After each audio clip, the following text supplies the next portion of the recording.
반갑습니다. 예. 비가 오는데 이렇게 와주셔서 정말 감사해요.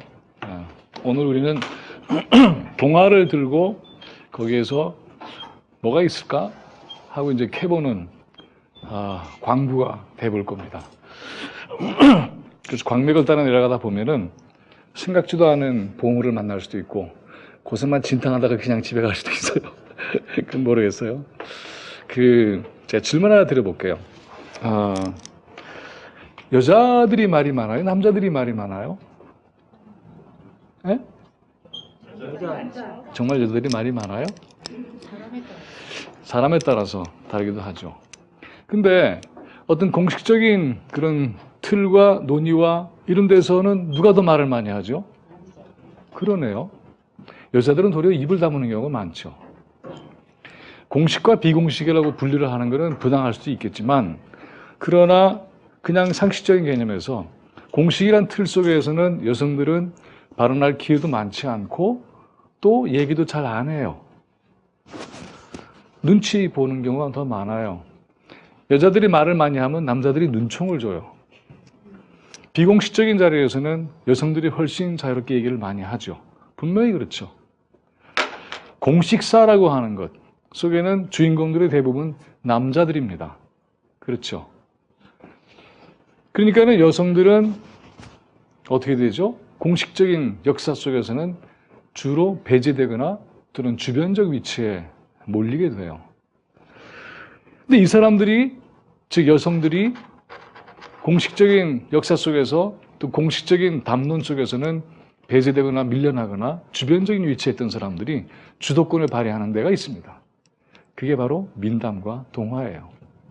여러분 생각해 보세요.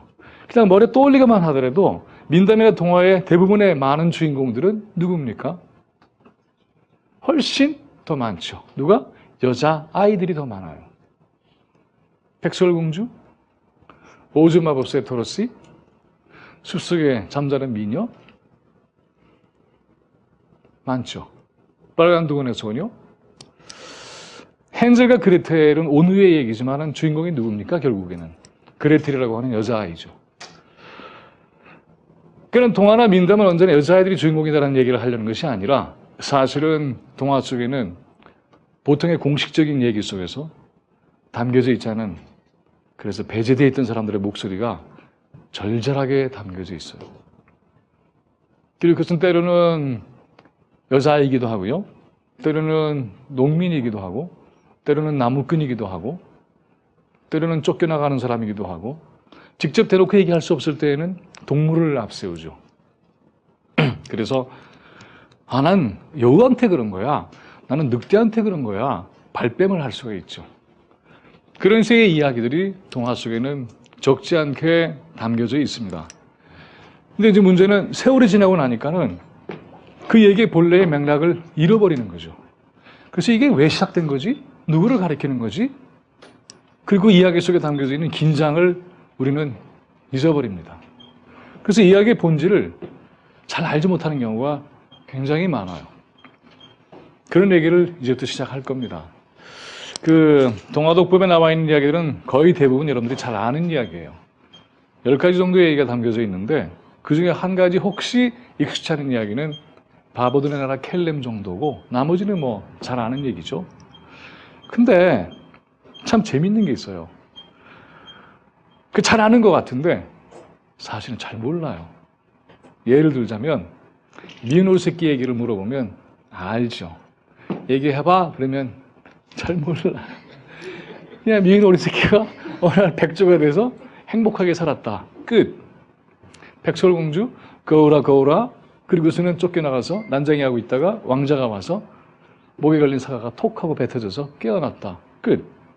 숲속에 잠자는 미녀, 저주를 받아 잠잤다가 어느 날 왕자가 와서 첫 키스의 날카로운 추억, 한용운 선생, 그리고는 깨어나는 거죠.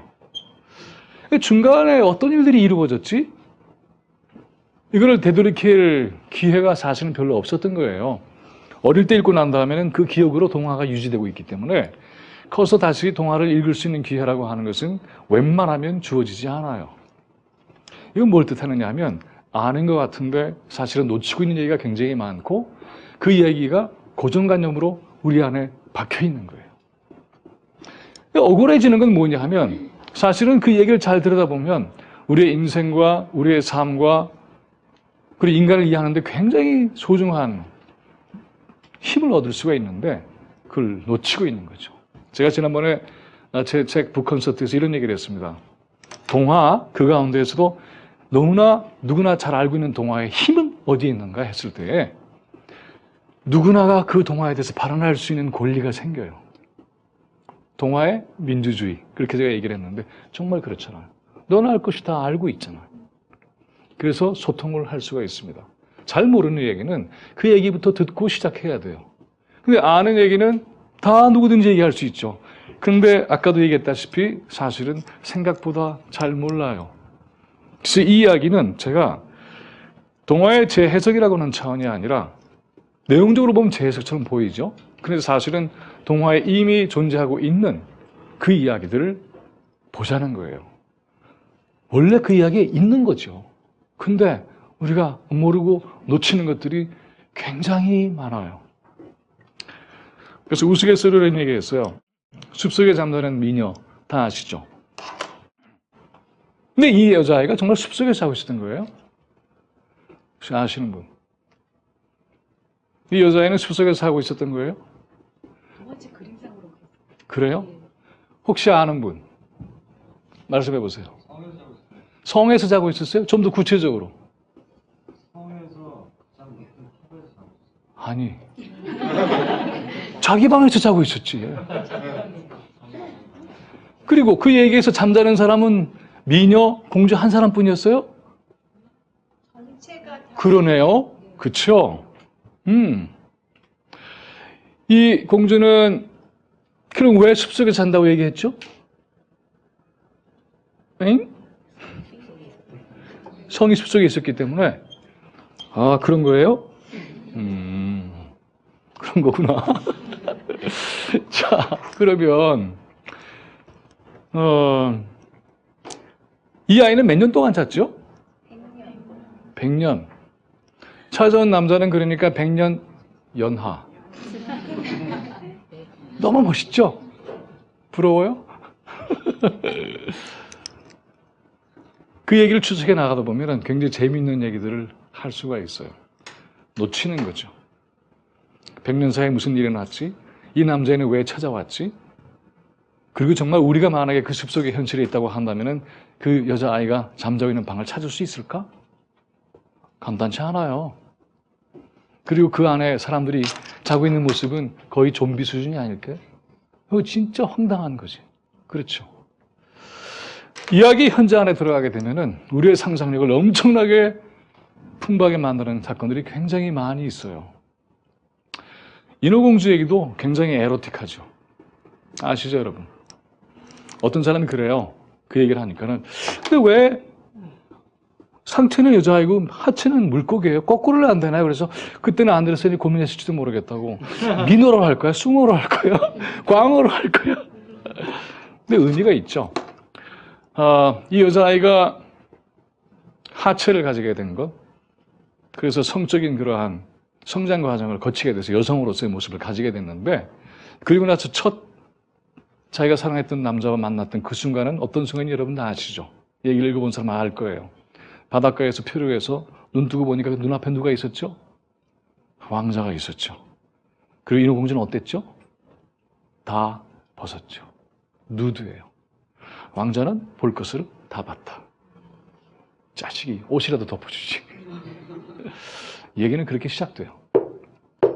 그러니까 사실은 얘기 속에 들어가게 되면은 생각보다 긴장도 있고 떨림도 있고 설레기도 하고 이게 뭐야? 라고 하는 얘기들이 굉장히 많이 있습니다. 그 이솝우화에도 보면은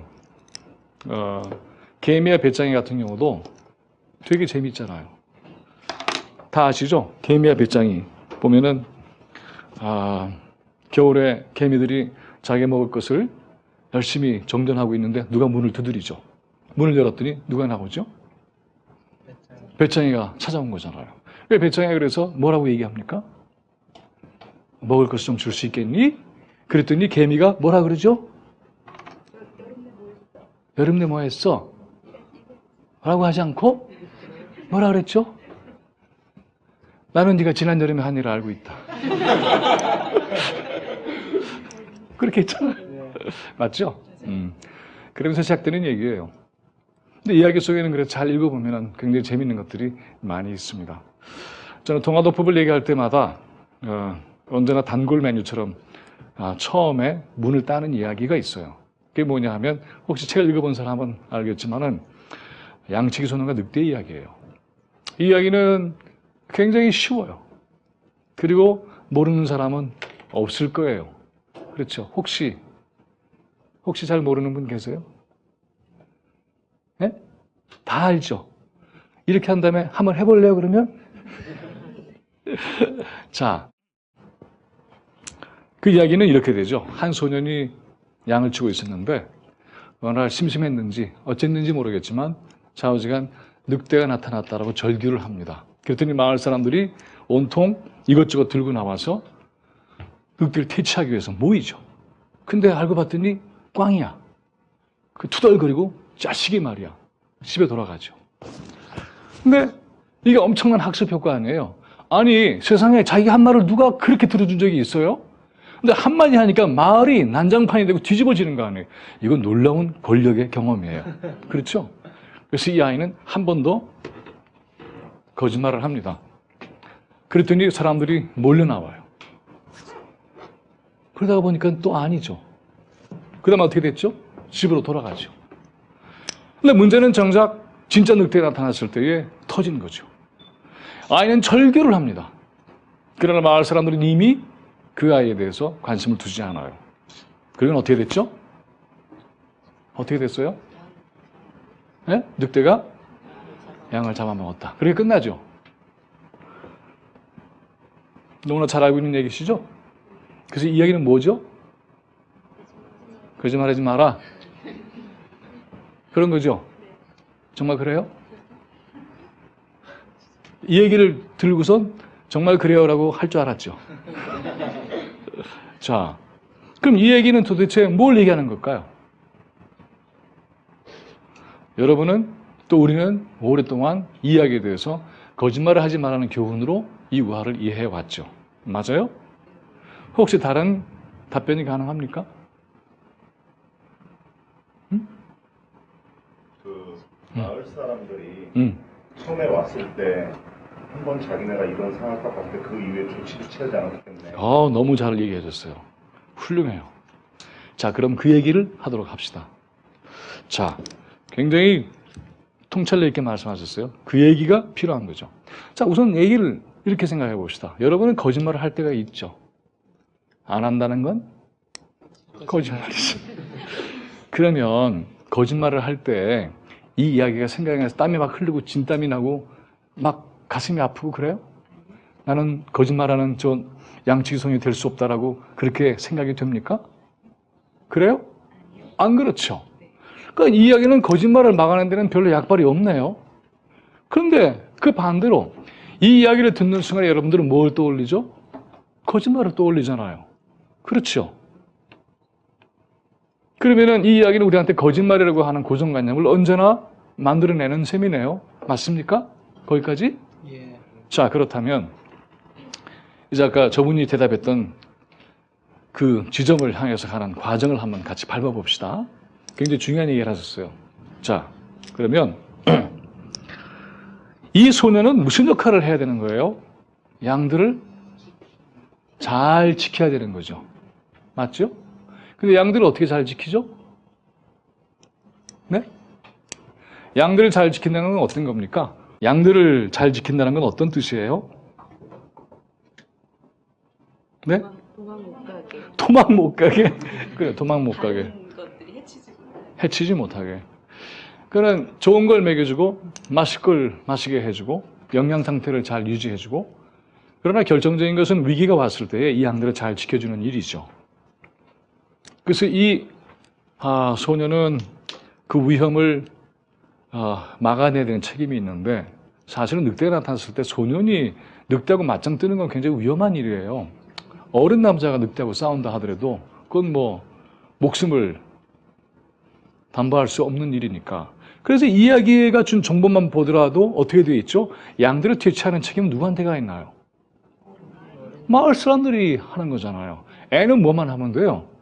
애는 늑대가 나타났다는 경보장치만 울리면 되는 거 아니에요. 그렇죠? 관건은 뭐냐 하면은, 그 첫 번째는 경보장치가 제대로 적등이 돼야 되고, 근데 이걸 듣고 마을 사람들이 몰려 나와서 늑대를 퇴치하는 것이 양들을 지키는 굉장히 중요한, 보이지 않는 합의죠. 맞죠? 여기서 어느 하나라도 어그러지면 양들은 어떻게 될까요? 위험해지죠. 그렇죠? 자, 그러면 그 다음에 또 생각을 해봅시다. 첫 번째는 속을 수 있어요. 두 번째도 혹시나 하고 나올 수 있어요. 근데 이 사람들은 집에 갔죠. 집에 가셨잖아. 왜 가셨어요? 집에? 그냥 늑대가 없어서. 늑대가 없어서 안심하고. 또 왜 집에 가셨어요? 일이 더 진행되지 않았으니까. 일이 더 진행되지 않았으니까. 근데 마음이 편했어요? 뭔가 깨름직하진 않았어요? 만약에 말이에요, 이 두 번째에 사람들이 아까 얘기했던 조치를 취했다면, 그래서 이게 지금 문제가 생긴 걸 알았잖아요. 문제가 생긴 걸 알았으면 그 다음에 어떻게 됩니까? 그 문제점을 보완을 해서 뭔가 방비책을 만드는 건 너무나 당연한 거 아니에요? 이거는 그냥 통상의 일에서는 당연하게 작동하는 논리예요. 그렇죠? 그럼 어떻게 하면 됩니까? 자, 그래서 이렇게 얘기하죠. 이게 경보장치라고 한다면 소년이 경보장치가 고장난 걸 알았으면은 우리는 대응하는 방법이 적어도 세 가지는 나와요. 첫 번째 어떻게 하죠? 고치죠. 당연하죠. 그 다음에 고쳐도 안 되면은 바꾸죠.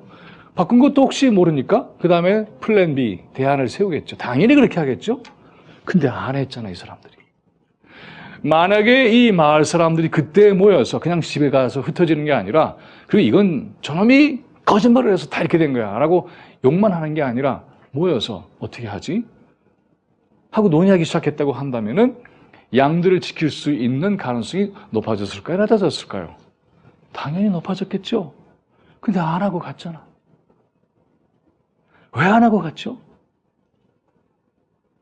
왜 안 하고 갔죠? 불감증? 또 자기 집이었으면 그랬을까? 자, 만약에 이 이야기가 소년의 거짓말을 지탄하는 것을 끝나지 않고 양들의 희생에 대한 마을 사람들의 무책임을 폭로하는 얘기가 된다면 상황은 굉장히 복잡해져요. 만만치 않아요. 그러면 동화독법에 대한 재해석이라고 하는 관점을 동원해 보자면, 재해석이 아니라 왜 우리는 그동안에 소년의 거짓말은 열심히 질타해 왔는데 마을 사람들의 책임은 하나도 묻지 않았을까? 왜 그랬을까요? 분명히 책임이 있잖아요. 네. 아이는 경보장치를 울리고 사람들은 달려 나오는 거죠. 근데 두 번이나 속죠. 근데 만약에 정말 이게 문제라고 한다면은 방비를 해야 될 것 아니에요? 근데 안 했잖아요. 이 이야기는 그래서 전혀 무책임하게 양들을 방치해버린 사람들의 문제를 폭로하는 얘기가 된다면 그때부터는 마을 사람들은 추궁해야 돼요. 그렇죠? 왜 그랬을까요? 그래서 이 이야기는 이렇게만 보지 말고 이렇게도 보자라고 하는 사고의 기술에 대한 얘기를 제가 하려고 하는 게 아니에요. 어떻게 하면 이게 가능하죠? 어떤 사람에게 이게 보일까요? 자, 여러분 이 얘기 다 아시죠? 그러면 이 얘기를 다 아는데, 그러니까 결말 부분 아까 얘기했죠? 결말 부분이 어떻게 끝나죠? 결말 부분이. 진짜 늑대가 나타나서, 그래서 어떻게 하죠? 늑대가? 양을 잡아먹고. 양을 마음껏 네. 잡아먹었다. 이렇게 되죠. 네. 그 얘기를 어떻게 하실래요? 현장을 봐서 사람들이 얘기를 해. 어떻게 할까요? 얘기할 때? 음. 있어요? 늑대가 네. 양들을 마음껏 잡아먹었대. 그리고 끝날까요? 아니요. 그럼 어떻게 할까요? 우리가 막아주지 않아서. 현장을 봤을 때 어떻게 얘기를 할까요? 현장은 어땠을까요? 늑대는 강하고 힘센 놈을 잡아먹는 게 아니라 가장 약하고 어린 놈을 공격하겠죠. 늑대가 나타났으면 양들은 어떻게 됐을까요? 난리가 났죠. 난장판이 벌어지죠. 이리 뛰고 저리 뛰죠. 동물의 왕국 보셨잖아요. 네. 덮치겠죠. 네. 그 다음에 어떤 일이 벌어졌을까? 참혹한 일이 벌어죠. 비신뢰하는. 네. 눈알, 네. 창자, 아우, 사체 네, 거기까지. 그 얘기를 하게 되죠. 네. Oh, stop 그랬잖아요 네, 지금. 네. 그렇죠? 네. 그만. Oh no. 음, 근데 현장에 대한 얘기는 그렇게 되지 않죠. 지금 얘기한 대로 될 거 아니에요. 그렇죠? 네. 예. 그럼 그 얘기를 들은 사람들은 어떻게 될까요? 만약에 음, 집에 혹시 애기 있어요? 아니요. 아직 없어요? 만약에 애기가 있다고 쳐요. 5살짜리 애가 있다고 쳐. 네. 그 아이가 너무나 예뻐했던 양이야. 네. 그 양이 당했어. 막 울어요. 그리고 걔는 뭐라고 얘기할까요? 늑대가 나쁘다 그러겠지. 그럴까요? 그 다음에 또 뭐라고 얘기할까요? 걔가 던질 수 있는 질문이 하나 있어. 뭐죠? 왜 양을 잡아먹게 놔뒀어? 어른들은 어른들은 뭐 뭐 했어? 네. 그렇게 되겠죠? 네, 네. 이 질문을 우리는 한 번도 던지지 않았잖아요. 어른들은 뭐 했는데? 이 늑대가 양들을 잡아먹는 마지막 결말 부분을 우리는 너무나 편하게 얘기해왔죠. 늑대가 양들을 마음껏 잡아먹었어. 그래 아무렇지도 않게 그냥 집으로 갑니다. 근데 그럴 일이 이게? 아니죠. 오늘날에 자기를 지킬 수 없는 사회적 약자들이 얼마나 많이 있습니까? 신자유주의라고 하는 늑대가 습격을 했을 때 예를 들자면 사회적인 약자들, 비정규직, 노인들, 장애인들 당하지 않겠어요? 자기들이 찌질이를 당했지 이럴 수 없죠. 국가가 방치하면, 사회가 방치하면 그들은 희생당하겠죠.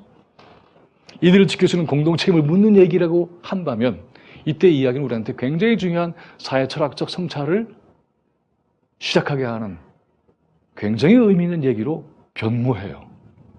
그렇지 않겠습니까?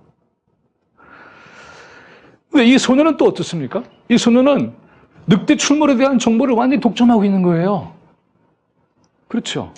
원래 언론과 방송이 만약에 이런 식으로 해서 늑대 출몰에 대해서 얘기하면 모든 사람들이 거기에만 의존한다고 한다면 사태에 대한 정확한 판단을 할 수가 없잖아요. 그런 일이 벌어지겠죠?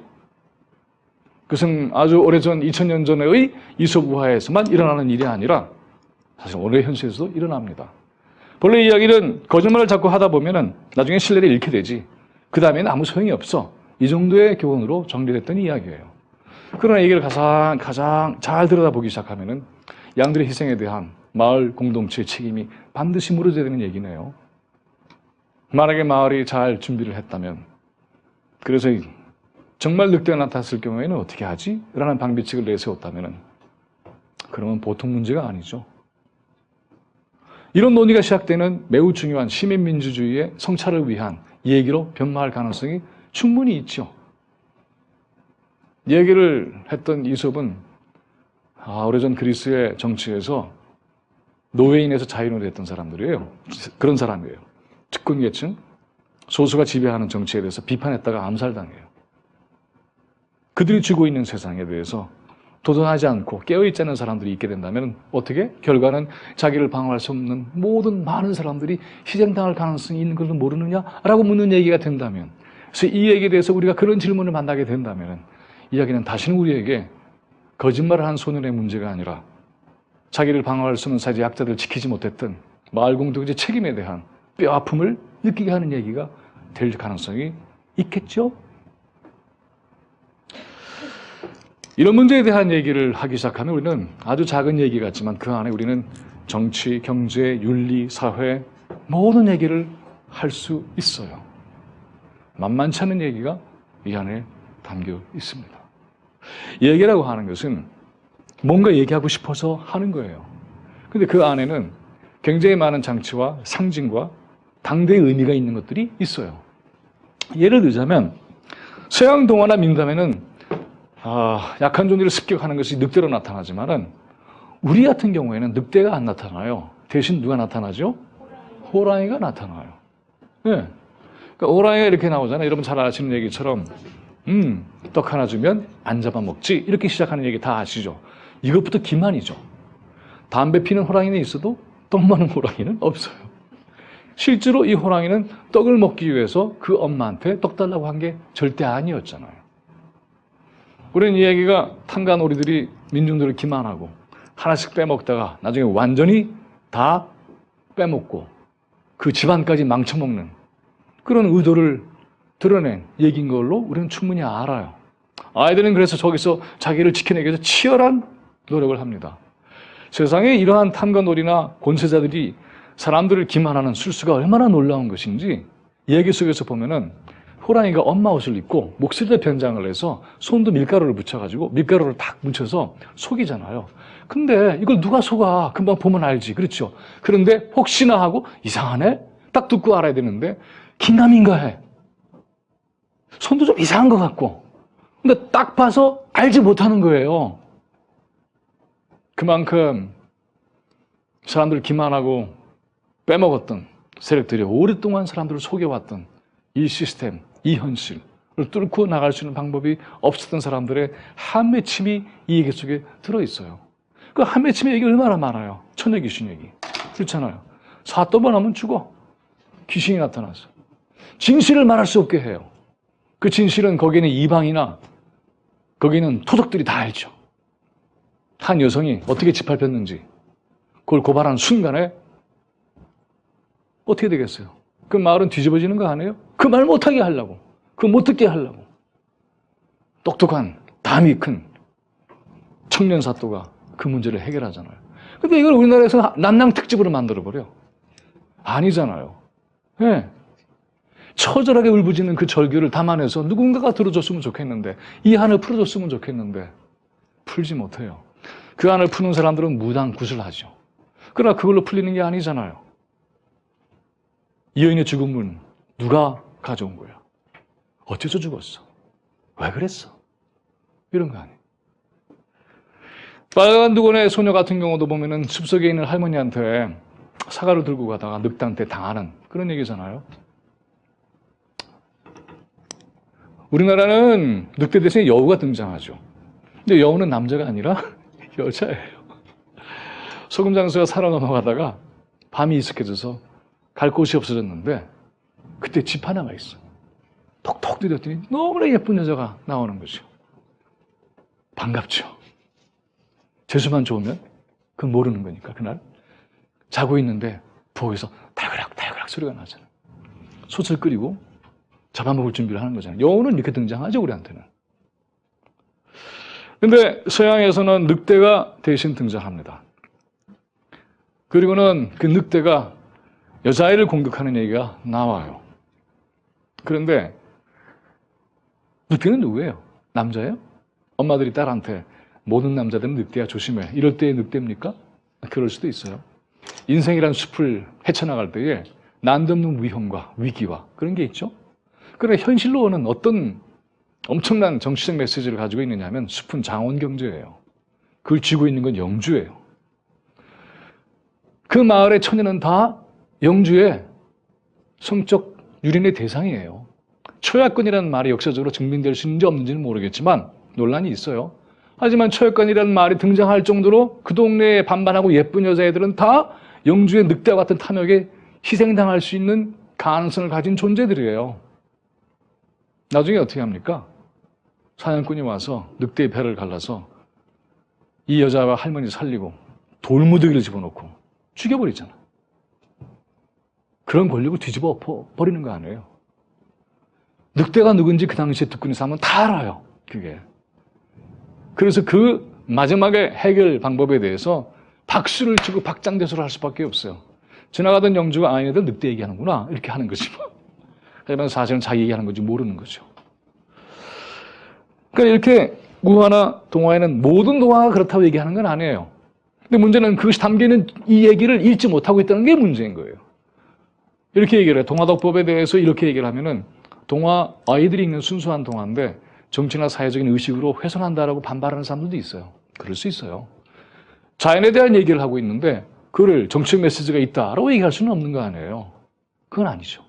근데 그건 분명히 현실을 고발하고 악한 세상을 뒤엎겠다고 하는 의지가 작동하고 있는 메시지가 그 안에 비수처럼 담겨 있는데 그걸 알아차리지 못하고 있다고 한다면 그건 읽는 사람에게 책임이 있는 거죠.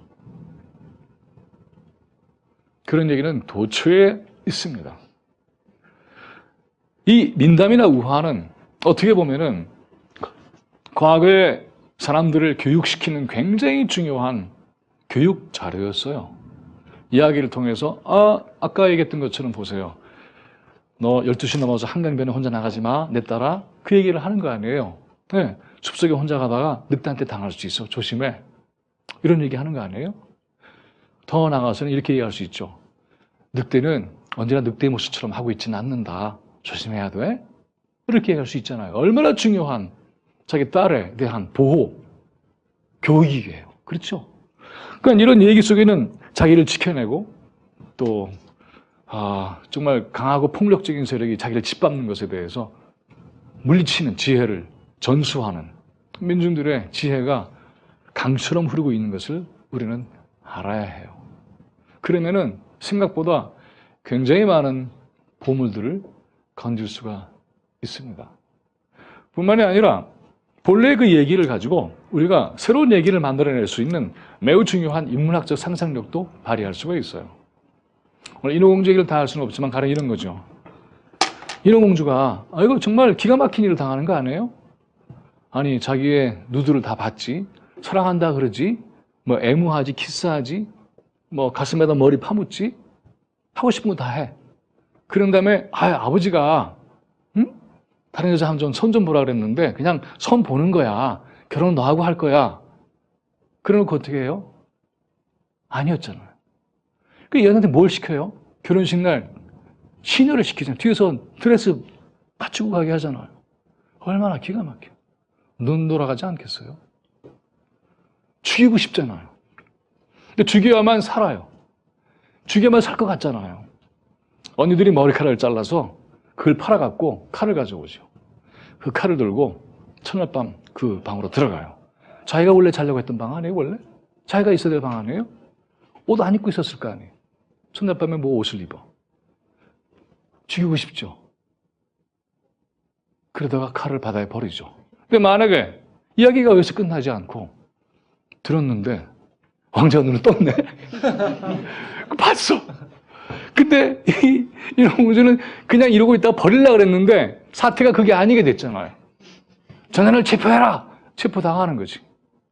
목숨은 이제 얼마 안 남았어요. 근데 문제는 뭐냐면 이 여자아이가 자기의 상황을 설명할 방법이 없는 거예요. 왜? 혀가 잘렸잖아. 그렇죠? 자기 상황을 어떻게 얘기를 해? 그거 아니라고. 어떻게 얘기해요? 이 여자아이는 자기의 하체, 여성의 성적인 성장, 버자이너 스테이지라고 제가 얘기를 했지만은 그 단계, 여성의 질, 멘스, 성적 결합, 이런 모든 것이 가능성이 생기는 그런 단계로 가는 거 아니에요? 그 대신에 말을 못하게 된 거 아니에요? 이 이야기는 굉장히 파격적인 얘기예요. 오늘날에는 좀 많이 달라졌죠. 예쁜 여성한테 섹시하게 생기셨어요? 그러면 여자가 기분이 나빠해요? 좋아해요? 물론 상대방에 따라서 다르죠. 말하는 방법에 따라서 달라요. 느끼하게 하면 누가 좋아해? 그건 분명히 아니에요. 하지만 섹시하다 그러면 불쾌해하진 않고 예쁘다는 소리를 알아듣잖아요. 굉장히 성적으로 매력이 있으십니다. 이렇게 길게 안 하고 섹시하세요. 좋아하죠. 성담론이 굉장히 변한 거잖아요. 근데 이 이야기는 여자아이의 누드 얘기가 나오죠? 애무 얘기도 나와요. 왕자가 파선해서 표류했을 때에 구해서 갈 때에 얼마나 적극적으로 애무를 하는지 몰라요. 인어공주가. 뽀뽀하고 쓰다듬고 만지고 그리고는 그 스킨십이 강렬하게 남아서 그 왕자의 머리가 자기 가슴에 닿았던 것을 잊지를 못해요. 스킨십은 죽이는 거죠, 이렇게. 그래서 그거를 막 생각해요. 상상으로 그렸던 이성에 대해서 스킨십으로 경험하게 된 거예요. 이 경험은 날카로운 첫 키스예요, 말하자면. 떨굴 수가 없어. 그래서 모든 걸 희생하고 사랑한다고 그랬는데 매일 사랑한다고 말은 했는데 결정적인 순간에 자기를 버렸잖아요. 얼마나 참혹한 경험이에요. 사랑과 성을 자기를 희생해서 선택한 아이가 저버림 당하는 이 뼈아픈 이 정말 통렬한 눈물이 흐르는 얘기잖아요. 그럼 그 아픔을 가지고 이 얘기를 읽지 않으면 인어공주는 읽혀지지 않아요. 그 이야기 속에 이미 있는 거예요. 그런데 오늘날 성담론이 이렇게 바뀌었지만은 지금도 사실은 여성들이 자기의 성적 갈망과 성적 요구를 직접 말한다는 건 쉬운 건 아니에요. 밝힌다 그러죠. 좀 이상하다 그러죠. 그래도 이제는 많이 나아졌잖아요. 과거에는 어떻죠? 이거는 마녀 수준이에요. 실제로 그래요. 이 인어공주는 마녀한테 가서 다리를 놓잖아요. 여성의 성에 대한 얘기를 하는 것은 안 돼요. 발언권이 없어요. 혀가 잘렸잖아요. 그러니까. 혀가 잘린 것은 거기에 대해서 얘기할 수 없는 존재의 뼈아픔 아니에요? 왕자가 선택한 여자는 누군지 아세요? 수도원에서 성장한 조신한 여자예요. 조신한 여자와 만연태 가서 성을 획득한 여자로 딱 구별이 되는 거죠. 이런 상황 속에서 성에 대한 담론을 꺼낸다고 하는 것은 정말 위험한 거죠. 그러니까 마녀가 되는 거예요. 악한 거예요. 그렇게 말을 해도 할 말을 하기가 어려워. 혀가 없으니까. 얼마나 놀라워요. 근데 조금 전에 제가 얘기 들었던 것처럼 만약에 그렇게 상황이 벌어졌다면 이 여자애는 자기에 대해서 단 한마디도 항변하지 못하고 변화하지 못한 채 당하는 거잖아. 오랜 세월 동안에 인어공주와 같이 성적으로 유린당하고 자기 발언을 하지 못했던 여성들이 무수하게 많습니다. 자기 발언을 하지 못했던, 그리고 얘기를 열심히 하는데 남들은 전혀 알아듣지 못하는. 여러분, 혀를 잘린 여성이 자기의 사랑을 남자한테 표현할 때는 어떻게 하겠어요? 사랑의 표현이라고 하는 것은 말만으로 하는 거 아니잖아요. 손짓, 몸짓, 눈빛. 그런데 이 눈빛이 얼마나 치열했겠어. 근데 이놈의 자식이 그걸 못 알아보네. 그런 거잖아요. 그 눈빛이 얼마나 강렬했겠어. 얼마나 뜨거웠겠어. 손 한번 잡으면은 그 손 놓고 싶겠어요? 그러면 알아차려야지. 알아차리지 않은 거죠. 만약에 한 시대가 바로 그렇게 여성들의 사랑과 아픔을 알아주지 않고 외면한다면은 인어공주는 그렇게 생기는 거죠. 그런 시대에 대해서 안드레스는 날카로운 빗을 들고 찌르라는 그 순간에 마음을 들러서 다른 선택을 하게 되죠. 그런 거 아니에요. 만약에 그렇다면 인어공주를 읽을 때 우리는 얼마나 많은 긴장과 설렘과 아픔과 그런 걸 느낄 수 있겠어요? 이걸로 뮤지컬도 만들고 영화도 만들고 연극도 할 수 있어요. 전혀 다르게. 안 그래요? 배신당한 사랑, 성에 대한 표현력이 억제된 사람. 그 채틀레이 부인의 사랑 같은 경우도 보면은 외설 작품으로 난두질 당했었잖아요. 그렇죠? 채틀레이 부인의 사랑이라고 되어 있지만 연인이에요. lover. 애인 얘기예요. 메디슨 카운티죠. 근데 등장하는 남자가 사실은 뭐 이렇게 건장하고 정말 성적으로 대단히 매력 있고 그런 남자가 아니에요. 원래 원작에 어떻게 되어 있냐면은 왜소하고 별로 볼품도 없는 남자예요. 근데 그 사람한테 매혹당해요. 그래야 얘기가 되는 거죠. 아니고 건장하고 근육질이고 식스팩이고 이거면은 이제 외설성이 생길 수 있는 작품이에요. 근데 그렇지 않아요.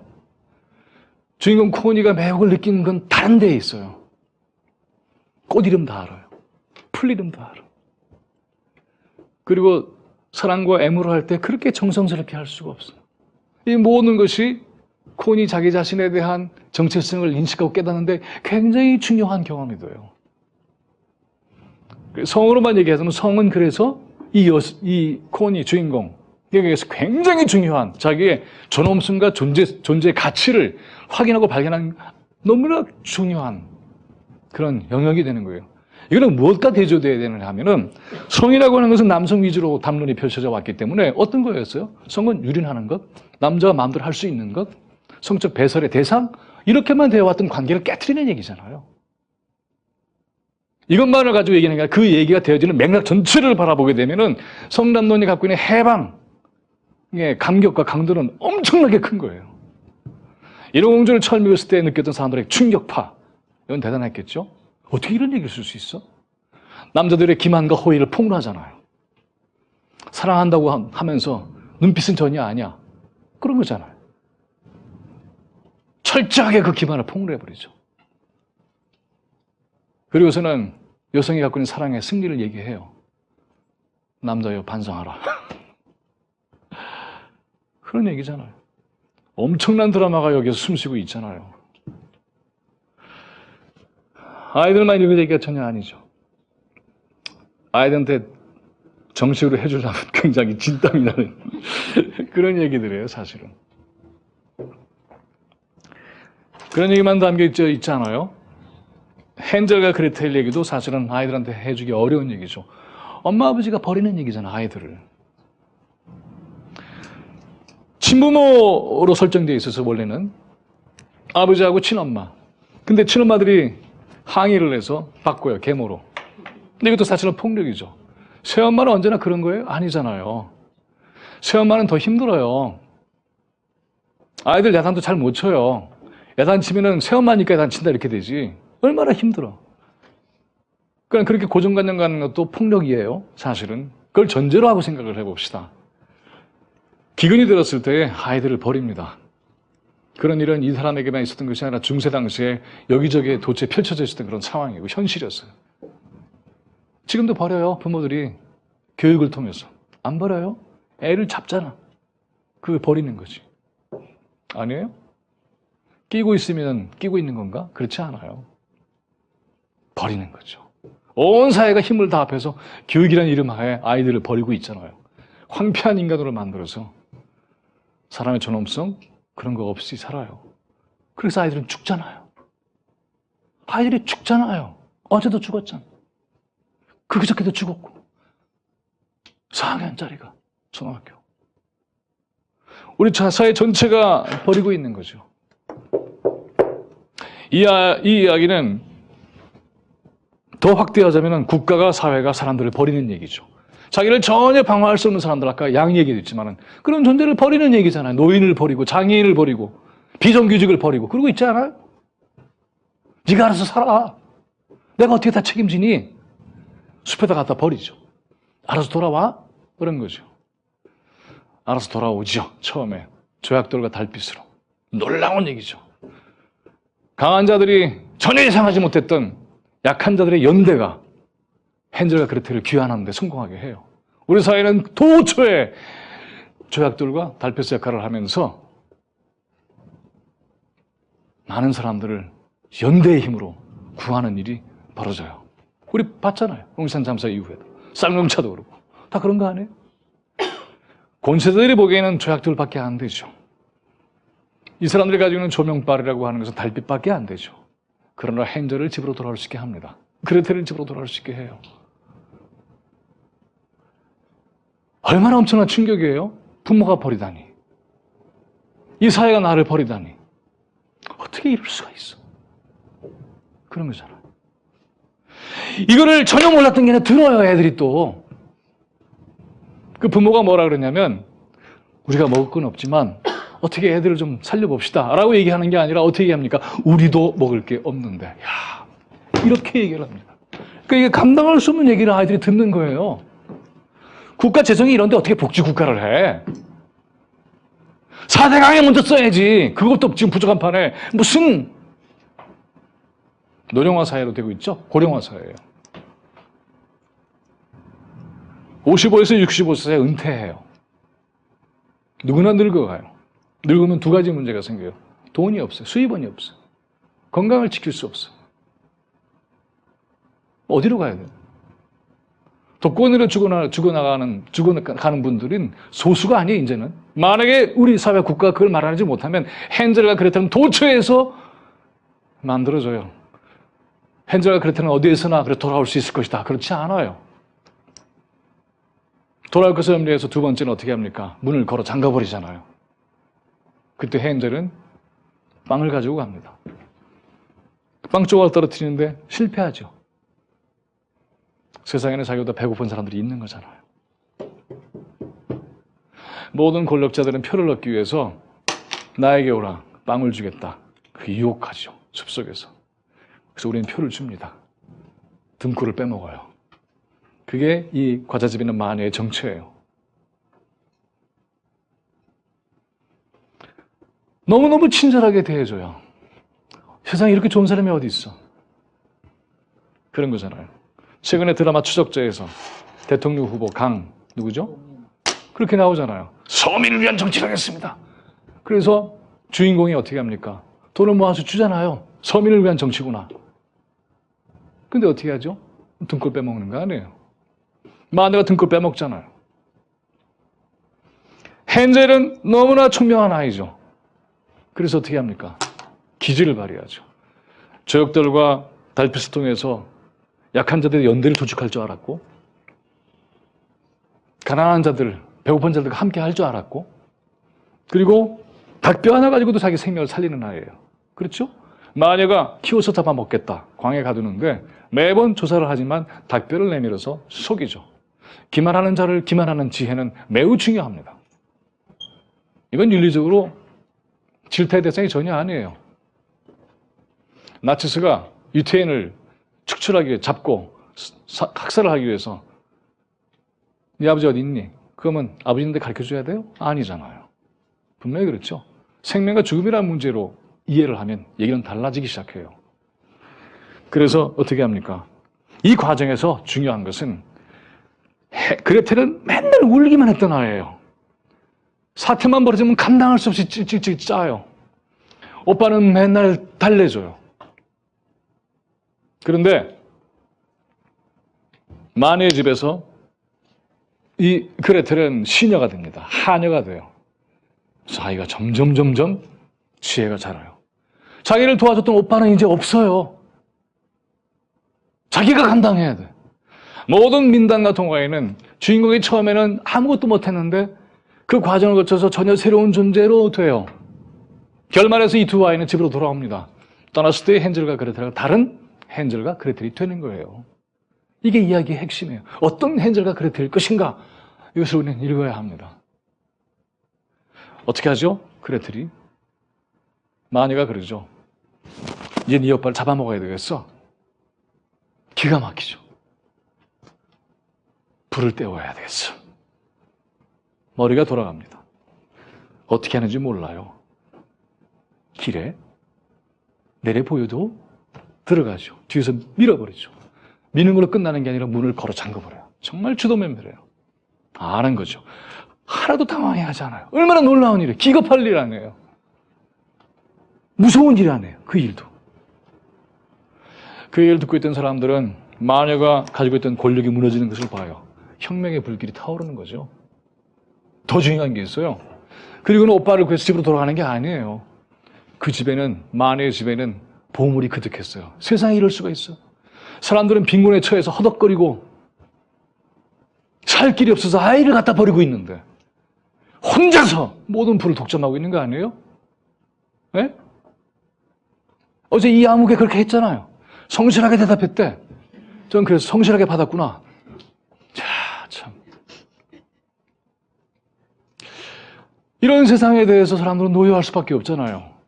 사람들은 내깔겨 있잖아요. 아이들을 버리고. 누구도 지켜주지 않고. 자기는 대단한 집에 모든 걸 쥐고 있고 그 보물 하나 팔면은 얼마나 많은 사람을 살려낼 수 있어요? 그걸 가져오는 거죠. 생각보다 만만치 않게 무서운 이야기예요. 이 얘기를 듣고 있던 당시에 15세기, 16세기, 17세기는 유럽은 농민 반란의 시기예요. 중세의 봉건 체제가 흔들리는 시기예요. 너무나 많은 착취와 폭력과 억압 속에서 도저히 견딜 수가 없는 사람들이 만들어낸 얘기예요. 이 얘기들은 다 그때 나온 얘기들이에요. 프랑스의 농민 반란, 독일의 농민 반란 속에서 태어난 민담들이에요. 어떻게 부모가 나를 버려? 왕은 부모라며, 국부라며, 국무라며 어떻게 나를 버려? 버렸잖아. 왕은 부모예요. 당시에. 근데 버려? 지 살겠다고? 버림당하잖아요. 이런 세상을 어떻게 이겨내고 살 수 있을까에 대한 고민을 하지 않을 수 없어요. 동양에도 마찬가지였잖아요. 왕은 부모였잖아요. 백성은 자식이었잖아요. 자식을 버렸잖아요. 수많은 왕들이, 권력이, 사회가 살아날 수 있을까? 이렇게 세상을 알고 용기를 갖고 맨날 찔찔 울고 당황하고 슬퍼하고 어쩔 줄 몰랐던 사람들, 그레텔. 문제가 터지면은 감당할 수가 없어서 울기만 했던 사람들, 우리 눈물을 닦고 일어납니다. 이게 얼마나 무서운 얘기예요. 이제는 가만히 있지 않는 거죠. 이제는 울기만 하는 게 아니죠. 행동을 했잖아요. 그리고는 집으로 귀환해 옵니다. 그런데 이 집으로 오는 이 장면을 저는 너무나 좋아해요. 제가 동화독법에도 썼지만은 참 놀라워요. 돌아오는데 강이 있어요. 강을 건너려면 두 가지 방법밖에 없어요. 하나 더 추가하면 헤엄치는 방법이죠. 그런데 헨젤은 언제나 맥가이버죠. 동원할 수 있는 수단이 있어야만 움직이는 거고 뭐든지 활용할 수 있잖아요. 조약돌도, 달빛도, 빵 조각도. 근데 그럴 수 있는 상황이 아니에요. 없어. 배도 없고 다리도 없어요. 그래서 어떻게 합니까? 건너갈 수 없다라고 얘기해요. 근데 저기 보니까 오리 한 마리가 있어요. 그래서 어떻게 하는지 아세요? 그레텔이 노래를 부릅니다. 그래서 오리가 와요. 그리고는 오빠 헨젤이 타요. 그 다음에 유명한 대사가 한마디 나와요. 오빠가 뭐라 그러죠? 네? 동생한테 뭐라 그래요? 안 해봤어요? 야, 타. 그걸 하잖아. 그랬더니, 미치겠다. 그랬더니, 그레텔이 뭐라 그러죠? 오빠 달려. 오빠 달려. 정말 미치겠다. 자, 동생 그레텔이 뭐라 그래요? 이게 참 중요해요. 제가 이번에 실려다가 길어서 실지 못한 얘기가 있는데 일본 동화에 모모타로라는 얘기가 있어요. 모모타로 혹시 얘기 아세요? 그건 뭐냐면 복숭아 소년 얘기예요.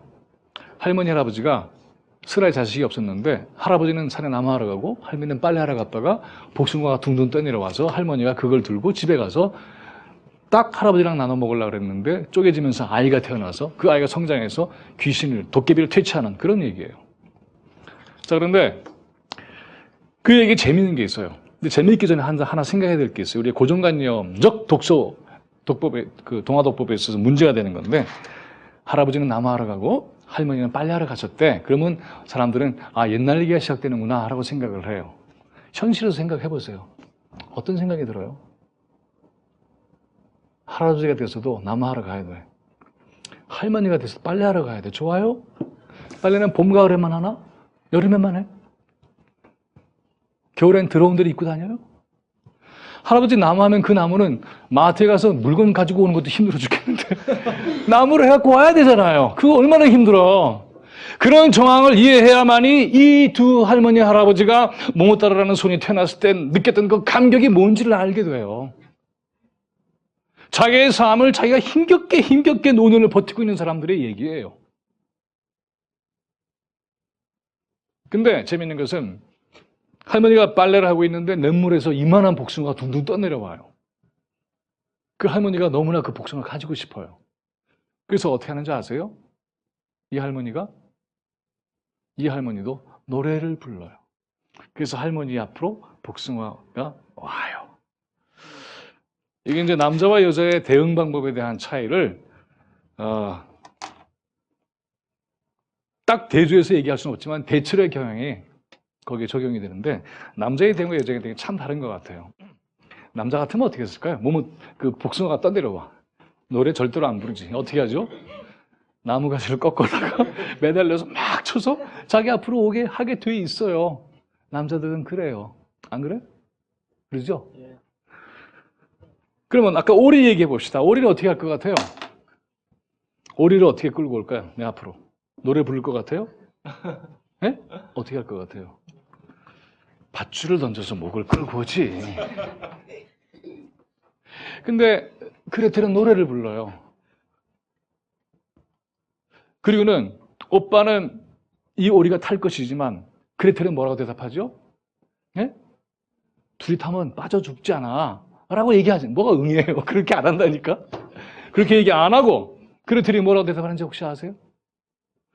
오빠, 그러면 오리가 힘들어. 이렇게 얘기해요. 뭐죠? 그레텔은 이 오리를 탈 것을 생각하지 않잖아요. 헨젤은 문제를 푸는데 대상을 언제나 수단화시키는 습관이 몸에 배어 있어요. 그게 문제를 해결해 줄 때도 있지만은 그러나 오리의 주체성, 존엄성 그리고 탈 것이 아니고 나의 뜻에 동의해줘서 함께 가는 친구로 보지 않잖아요. 그러니까 야타지. 그런데 그레텔은 오리가 힘들어라는 굉장히 주체적인 존재의 관계를 맺고 있잖아요. 생각을 해봅시다. 이 아이들이 얼마나 험난한 과정을 거쳐서 살아왔습니까? 부모한테 버림받았지. 사회로부터 포기당했지. 악한 자의 손아귀에 걸렸지. 죽을 위기에 처했지. 그렇죠? 그래서 그 숲을 넘어서 산을 넘어서 강을 넘어서 험난한 과정을 거쳐왔잖아요. 그런데 이렇게 되면은 어떻게 될까요? 이렇게 되면 굉장히 거칠어져요. 산전수전 다 겪어가지고 그래서 능력은 컸는데 어떨까요? 인간을 대할 때. 에? 나 고생해봤거든. 뭘 그런 걸 가지고 그래? 야! 거칠어지기 굉장히 쉬워요. 근데 그레텔은 하나도 거칠어지지 않았어요. 생명을 깊이 껴안고 가요. 만약에 부모에게 버림받고 사회로부터 버림받은 아이들이 이렇지 않게 큰다면 어떻게 될까요? 사회에 대해서 어떻게? 적대감, 적의 생기지 않겠어요? 사회가 나를 버렸잖아. 부모도 나를 버렸는데 가슴에 비수를 품죠. 나한테는 이제는 돈이 있어. 그러지 않겠어요? 무서울 게 없어. 옛날에 당신 내 상사인 줄 모르는데 부모? 해준 거 있어? 형? 나한테 해준 거 있어? 나 돈 있어. 이렇게 되겠죠? 살아 돌아온 거는 괜찮은데 살아 돌아온 헨젤과 그레텔은 괴물이 되어 있는 거예요. 고생했는데 고생한 것의 결과는 괴물이 됐어요. 그럴 수 있잖아요. 세상에. 이 아이들은 괴물이 되지 않았습니다. 이들이 꿈꿨던 세상이라고 하는 것은 많은 위기와 어려움을 돌파하고서라도 여전히 인간에 대한 따뜻한 사랑을 잃지 않은 존재로 귀환하는 거예요. 그래야만 이들의 귀환이 의미가 있지요. 아니라면 또 하나의 폭력적인 권력자가 등장하는 거 아니겠어요? 돈 있지. 험난한 과정 다 거쳤지. 기여. 이렇게 할 수 있죠? 그런 게 아니잖아요. 사람들은 무수히 경험했습니다. 자기를 구하겠다고 혁명에 나섰던 사람들이 도리어 자기에게 폭력적인 지배자로 되는 것을 너무나 많이 경험해 왔어요. 그렇다면 어떤 사람을 기대하겠어요? 그레텔. 그 의미를 알겠죠? 그 비원이 담겨있는 모델이에요. 그럼 이 이야기 안에 들어있는 그 많은 결들에 대해서 우리는 대단히 새롭게 다가서게 됩니다. 이 얘기를 듣고 있던 사람들은 그래, 어떤 위기에 처하고 실종당하는 일이 있더라도 절대로 희망을 포기하지 말자. 살아날 길이 있다. 그러나 살아났다고 하는 것이 나의 영혼과 마음을 황폐하게 해서는 안 된다. 이런 거 배우지 않겠어요? 얼마나 중요한, 우리에게도 필요한 교육입니까? 근데 우리는 그런 것을 다 그냥 지나쳐버리는 거예요. 제가 헨젤과 그레텔 얘기를 새롭게 꾸민 게 아니라 이야기 안에 이미 있잖아요. 그걸 읽을 생각을 안 하는 거죠. 민감하게 읽어야 되는 거죠. 민감하게 읽어야 크게 세상을 볼 수 있어요. 민감하게 읽고 쫀쫀하게 사는 게 아니라 민감하게 읽어야 인간에 대해서 민감하게 대할 수 있어요. 여러분, 인간관계에서 문제가 생기는 게 다 뭡니까? 바로 민감한 것이 실종돼서 생기는 문제가 있잖아요. 상대방의 존엄성을 무시하거나 상대방의 요구에 대해서 둔감하거나 상대방의 아픔에 대해서 나 몰라라 하거나 그러면 문제 생기는 거 아니에요. 만약에 그레텔이 우리가 둘이 타고 가는 것에 대해서 힘겨워할 것이라는 생각을 안 하면 얼마나 무지막지한 애가 되겠어요? 곤란하죠. 고집 세지. 경제 능력이 있지. 자기 해보고 다 해봤다 그러지. 대화가 되겠어요? 반드시. 돌아와서는 아버지를 골방에 두고 먹을 거 조금씩 주면서 보복할지도 몰라요. 누가 알아 그것을. 그런 인간 모델로서 새로운 세상을 만들어질 수가 없어요. 결국에는 그래서 새로운 세상이라고 하는 것은 어떠한 고생과 위기를 겪었어도 어떤 인간의 마음과 영혼과 따뜻한 생명의 힘을 가질 수 있을 것이냐 하는 게 관건이에요. 그런 인간으로 귀환할 수 있을 것인가에 대한 질문을 이야기는 던지고 있잖아. 재미있어요? 예. 우리가 잘 모르는 얘기들이 굉장히 많아요. 생각보다. 토끼전 같은 경우도 동화독부 읽으신 분은 다 아시겠지만은 토끼전은 무슨 얘기죠? 참 재밌죠? 서양에서는 거북이하고 토끼가 경주하는 얘기가 있고 우리는 토끼하고 자라가 등장하는 얘기인데 좀 전혀 다르죠. 예. 역시 이 사람들은 경쟁적 사회를 꿈꾸는 거죠. 근데 우리는 좀 달라요. 근데 이 토끼전, 별주부전 또는 수궁전 이렇게 얘기를 하는데 이 이야기는 초등학교 시절에 혹시 여러분이 기억하신다면 이렇게 정리가 된 얘기입니다. 아니면 얘기해 주세요. 어진 용왕이 병이 들었는데 충신자라가 병구안을 위해서 토끼간이 필요하다. 그래서 무트로 나와서 몽타주를 들고 다니다가 톡 보니까 토끼야. 그래서 꼬셔서 데려간 거죠. 근데 막상 가보니까 용궁에 가서 살판 날 줄 알았더니 죽을 판이 나서 이 교활한 토끼가 별주부를 속이고 도망오는 거죠. 그 속임을 당한 이 별주부는 하도 기가 막혀서 빈손으로 돌아가게 생겼는데 그때 산신령이 펑하고 나타나서 별주부야 걱정하지 마라. 이 약을 들고 가서 용왕의 평안을 구하렴. 이렇게 끝나죠. 맞아요? 근데 그 얘기는 완전히 거짓말이죠. 토끼전의 원전에는 절대로 그렇게 되어 있잖아요. 저쪽 왕이 병든 이유도 달라요. 그렇죠? 왜 그랬죠? 아시는 분 있어요? 이 용왕은 주색 잡기 하다가 병이 걸린 거예요. 그 치료 방법이 없어요. 그리고는 저희가 목숨이 꼴깍꼴깍해서 이제는 살아날 길이 없다. 명의들을 다 불러요. 진단을 딱 해서 받은 게 그거거든요. 좀 힘 좀 그만 쓰시지. 그만 드시지. 이렇게 된 거 아니에요? 기운이 하나도 없네. 자기 목숨이 이제는 구할 방법이 없다고 절망적인 선고를 받았을 때 그때 왕이 뭐라 그러는지 아세요? 용왕이 기가 막힌 소리를 해요. 내가 침이 세상을 떠나면은 이 나라 백성들이 어떻게 될 건가? 과인이 심히 비통하다. 이렇게 얘기를 하지 않고 저 예쁜 애들 어떻게 두고 가지? 그런 용왕이에요. 동쪽에 있는. 용왕은 뭡니까? 최고 권력자네요. 최고 권력자를 조롱하는 거잖아요. 그런 면에서 많은 사람들이 생고생을 하는 현실을 폭로하는 거잖아요. 이런 왕의 남자 보셨죠? 왕의 남자에서 광대패들이 길거리에서 어떻게 합니까? 왕과 왕비를 조롱하잖아요. 그거를 이용을 해서 궁전에 끌고 들어가서는 신하들을 공격하는 걸로 역전시켜버리죠. 이거는 햄릿에서 나오는 구절을 그대로 쓴 거죠. 햄릿은 to be or not to be 해서 살 판일까 죽을 판일까 이러면서 고뇌하고 우유부단한 인간형으로 되어 있지만 여러분 그렇지 않잖아요. 얼마나 주도면밀해요. 왜? 자기 삼촌 작은아버지가 자기 형을 죽이는 장면을 광대패들을 끌고 들어와서 보여주잖아요. 왜? 귀에다 독약을 놓고. 그리고 자기 형수 엄마를 취한 거 아니에요. 이 현실을 어떻게 뒤집어 엎을 것인가 고민하다가 최고의 방법을 선택한 거 아니에요. 직접 얘기하지 않고도 보여주면서 사태를 딱 정리해버리는. 장난 아니죠. 우유부단한 거 아니에요. 주도면밀한 거예요. 자, 아무튼 그래서 이 원래 이야기는 그렇게 햄릿도 마찬가지고 이 햄릿의 이런 구조가 나중에는 라이언 킹에 나오는 거 아니에요? 네. 삼촌이 자기 아버지를 밀어내고 권력을 차지하잖아요.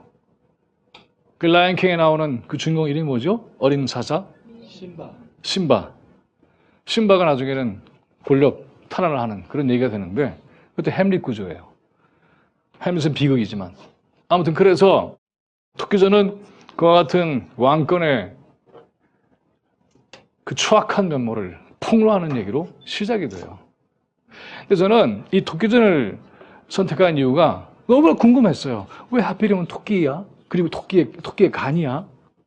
그래서 제가 어디 가서 그 얘기를 했더니 차범근 아버지하고 아들한테 물어보래요. 차범근 씨하고. 다 간 때문이니까. 근데 이 얘기의 포인트는 여기에 있어요. 근데 이 간에 대한 얘기죠. 근데 그 전에 그럼 토끼는 누구지? 생각을 하면은 권력자에게 핍박받는 민중일까? 그렇게 단순하게 얘기할 수 없어요. 여러분 이제 이 얘기를 읽어보면은 토끼가 어떤 존재인지를 알게 돼요. 토끼는요, 이게 아주 야가 빠지고 먹물도 좀 들어있고 여자도 밝히고 그리고 별실도 밝히고 아주 복잡한 초에 묻혀 있는 그런 사대부 지식인이에요. 이건 심층에 얘기할 때도 얘기를 하겠습니다만은, 그래서 전화가 안 걸려와서 그 있는 거죠. 무슨 뜻인지 아시죠? 전화가 안 걸려와서 문제가 있는 거지. 자기를 알아주는 왕이 없어서 생기는 문제인데 전화가 왔잖아요, 별주부한테. 그래서 가는 거예요. 그러니까 너는 수군 절도사, 따놓은 당상이야. 이게 가장 치다는 벼슬 아니에요? 아니, 쥐가 잉어야, 무슨 광어야, 숭어야. 토끼잖아요. 산토끼예요, 그것도. 근데 어떻게 수군 절도사를 해? 감당이 안 되면 그 자리에 가지 말아야죠. 근데 벼슬을 준다 그러면 쪼르르 달려가는 거죠. 전화 한 통에. 그런 걸 보여주는 거죠. 잘하고 토끼가 논전을 벌이는 장면을 보면은 정말 포복절도할 정도예요. 제가 이제 세계 여러 민담과 동화를 이렇게 쭉 보면서 놀라는 게 우리 조상들의 풍자의 실력만큼을 따라갈 게 없어요. 대단해요. 그걸 이제 어떻게 번역을 해서 사람들을 웃길 수 있을까, 외국인들을. 그거 좀 고민이긴 한데 정말 재미있어요. 자, 그런데 이러고 이제 가죠. 갔더니 이게 생간을 먹게 돼 있는 거예요. 생간을 먹는다는 건 뭐냐면 토끼를 죽인 다음에 배를 갈라서 간을 빼내는 게 아니라 살채로 눈앞에서 자기 간이 뽑히는 걸 봐야 되는 거예요. 얼마나 기가 막혀요. 근데 그때부터 이제 질문이 하나 생겼어요. 왜 그러면 토끼의 간일까? 근데 거기에 대해서 토끼가 또 어떻게 대답합니까? 내가 간을 집에 놔두고 왔다고. 어떻게 이런 발상이 가능할까? 이런 발상이 가능한 사람들은 도대체 누구일까? 이게 토끼전을 이해하는데 저의 질문이었어요. 그리고서 간에 대해서 연구를 했더니 간은 매일 술 먹으면 안 되죠? 근데 간에 대한 얘기가 굉장히 많더라고요, 우리한테. 너 겁대가리도 없구나. 간이 어디에 나왔다? 그러네요. 무서운 일을 겪으면 간이 얼만큼 했다? 간이 무서운 일을 겪으면 공포해져서 간이 뭐만해졌다? 콩알만해졌다. 이렇게 얘기하죠. 그 다음에 야, 직장 다니는데 안 입고 온 일이 많지. 어떻게 하냐 그래도 이렇게 하고 사는 거지. 어떻게 하죠? 간 빼고 쓸개 빼놓고 산다. 그러네요. 네. 탄간오리가 민중도 착취할 때, 야, 어떻게 그러냐. 벼룩에 간을 먹지. 벼룩에 간 본 적이 있어요? 그렇게 얘기하죠. 네. 기회주의적으로 살기 위해서 여기 붙었다 저기 붙었다 할 때 뭐라 그러죠? 그렇게 얘기하죠. 생각보다 많네요. 그렇죠? 간이 배 밖에 나온 간덩이가 부었네. 간이 콩알만해졌어. 야, 간 빼고 쓸개 빼고. 야, 그놈은 지가 뭐 간 빼고 쓸 빼고 간 빼주고 것처럼 얘기하더니. 그러니까 우리 민족은 간을 가끔 뺐다. 물에 씻어서 이렇게 했다가 집어넣고 이런 대단한 신통력이 있었던 것 같아. 그 전통이 그친 거죠. 이 전통을 어떻게 살리죠? 자, 아무튼 간에 그래서 이 간 빼고 쓸개 빼고 간에 붙어서 쓸개 붙었다. 이런 것들이 누구에게 가능했냐 하면은 그렇게 하지 않고는 도저히 자기의 삶을 버텨낼 수 없는 사람들만이 이걸 했던 거예요. 왕이 그런 얘기를 하겠어요? 왕이 백성들 앞에서 내가 간 빼고 쓸개 빼고 그렇게 하겠어요? 간에 붙었다 쓸개 붙었다 그렇게 하겠어요? 백성들이 원성이 자자하면 야, 니네 벼룩의 간을 먹지 이러냐고요. 그렇지 않죠? 이 얘기를 할 수 있는 사람들은 그렇게 간을 빼앗겨 본 또는 간을 내주지 않으면 살 수가 없는 그런 경험을 하지 않은 사람들은 절대로 발생할 수 없는 얘기라는 걸 알았어요. 그렇잖아요. 근데 그게 절체절명의 위기에 그 목숨을 살리는 지혜로 바뀌었네요. 토끼는 그와 같은 사대부 지식인이지만 그를 살리는 것은 먹물이 아니고 민중의 지혜였죠. 그래서 살아난 거예요. 그래서 귀환합니다.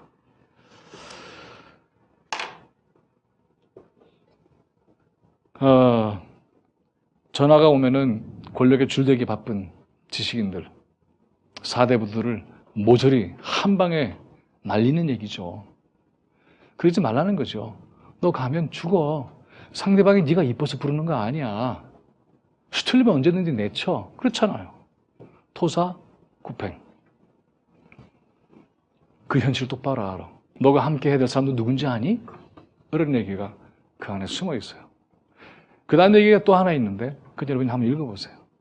매우 중요한 얘기예요. 두 얘기만 더 하죠. 지금 우리가 시간이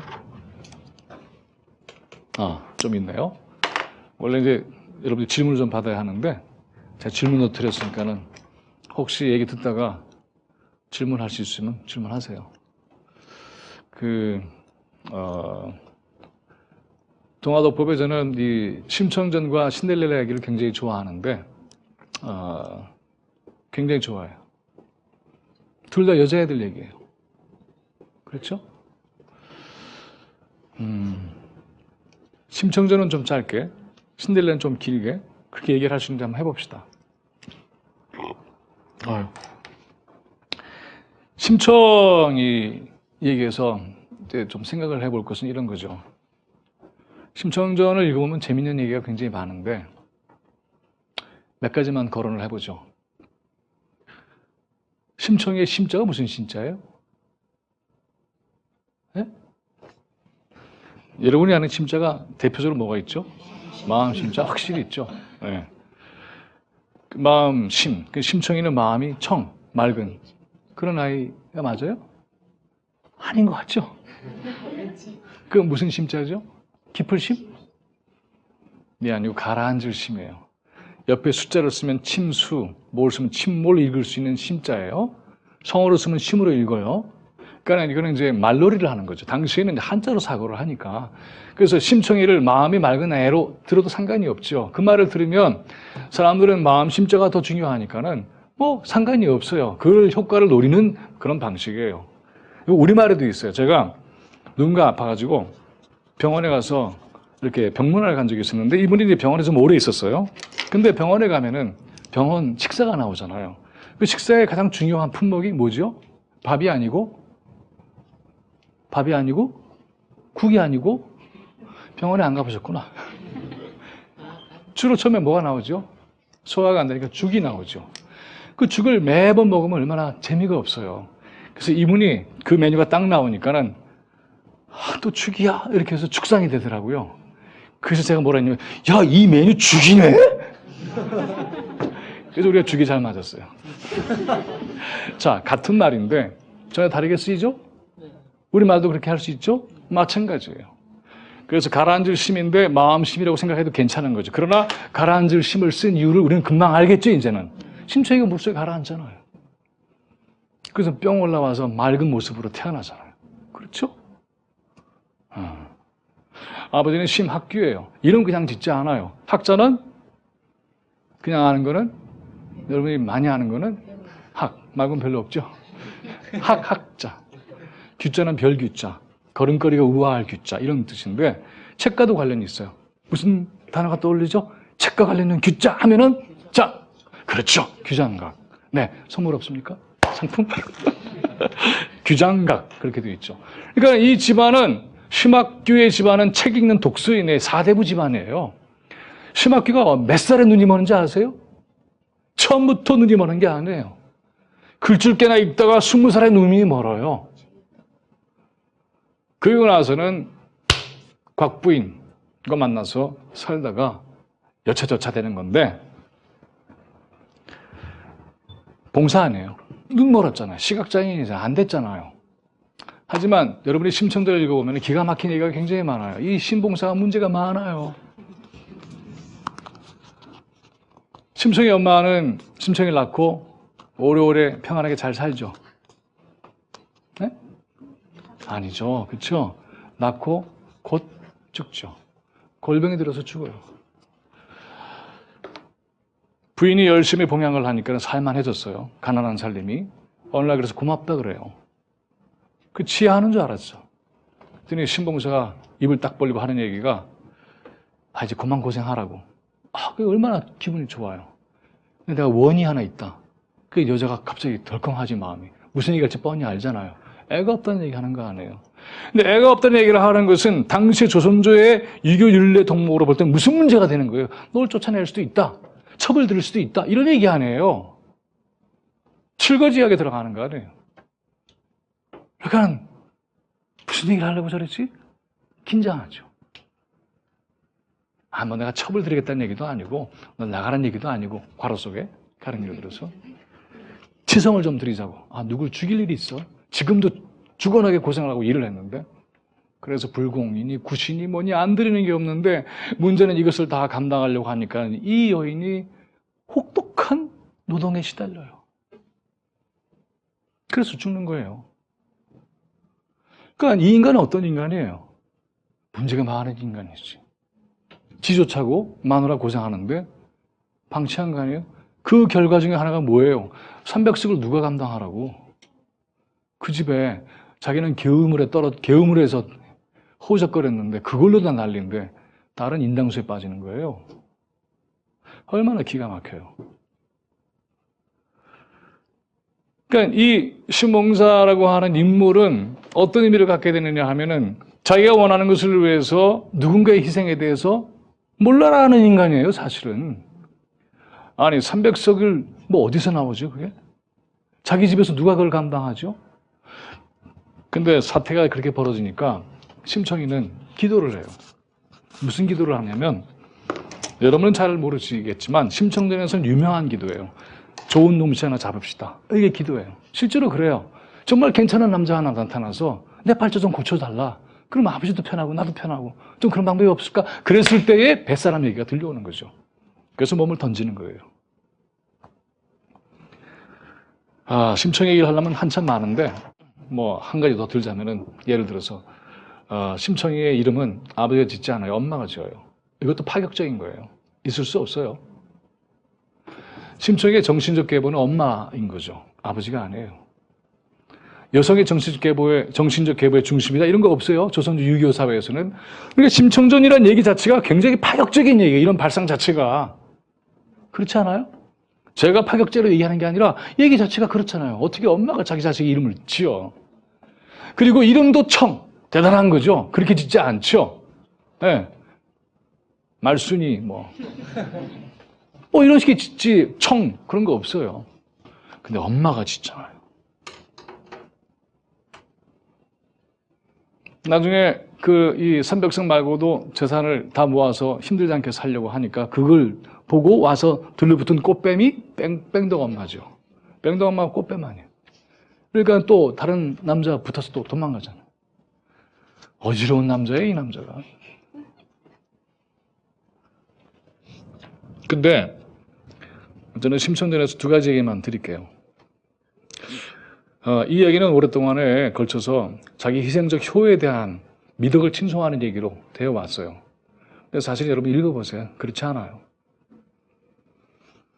이 얘기 속에서 심청이는 희생당하지 않습니다.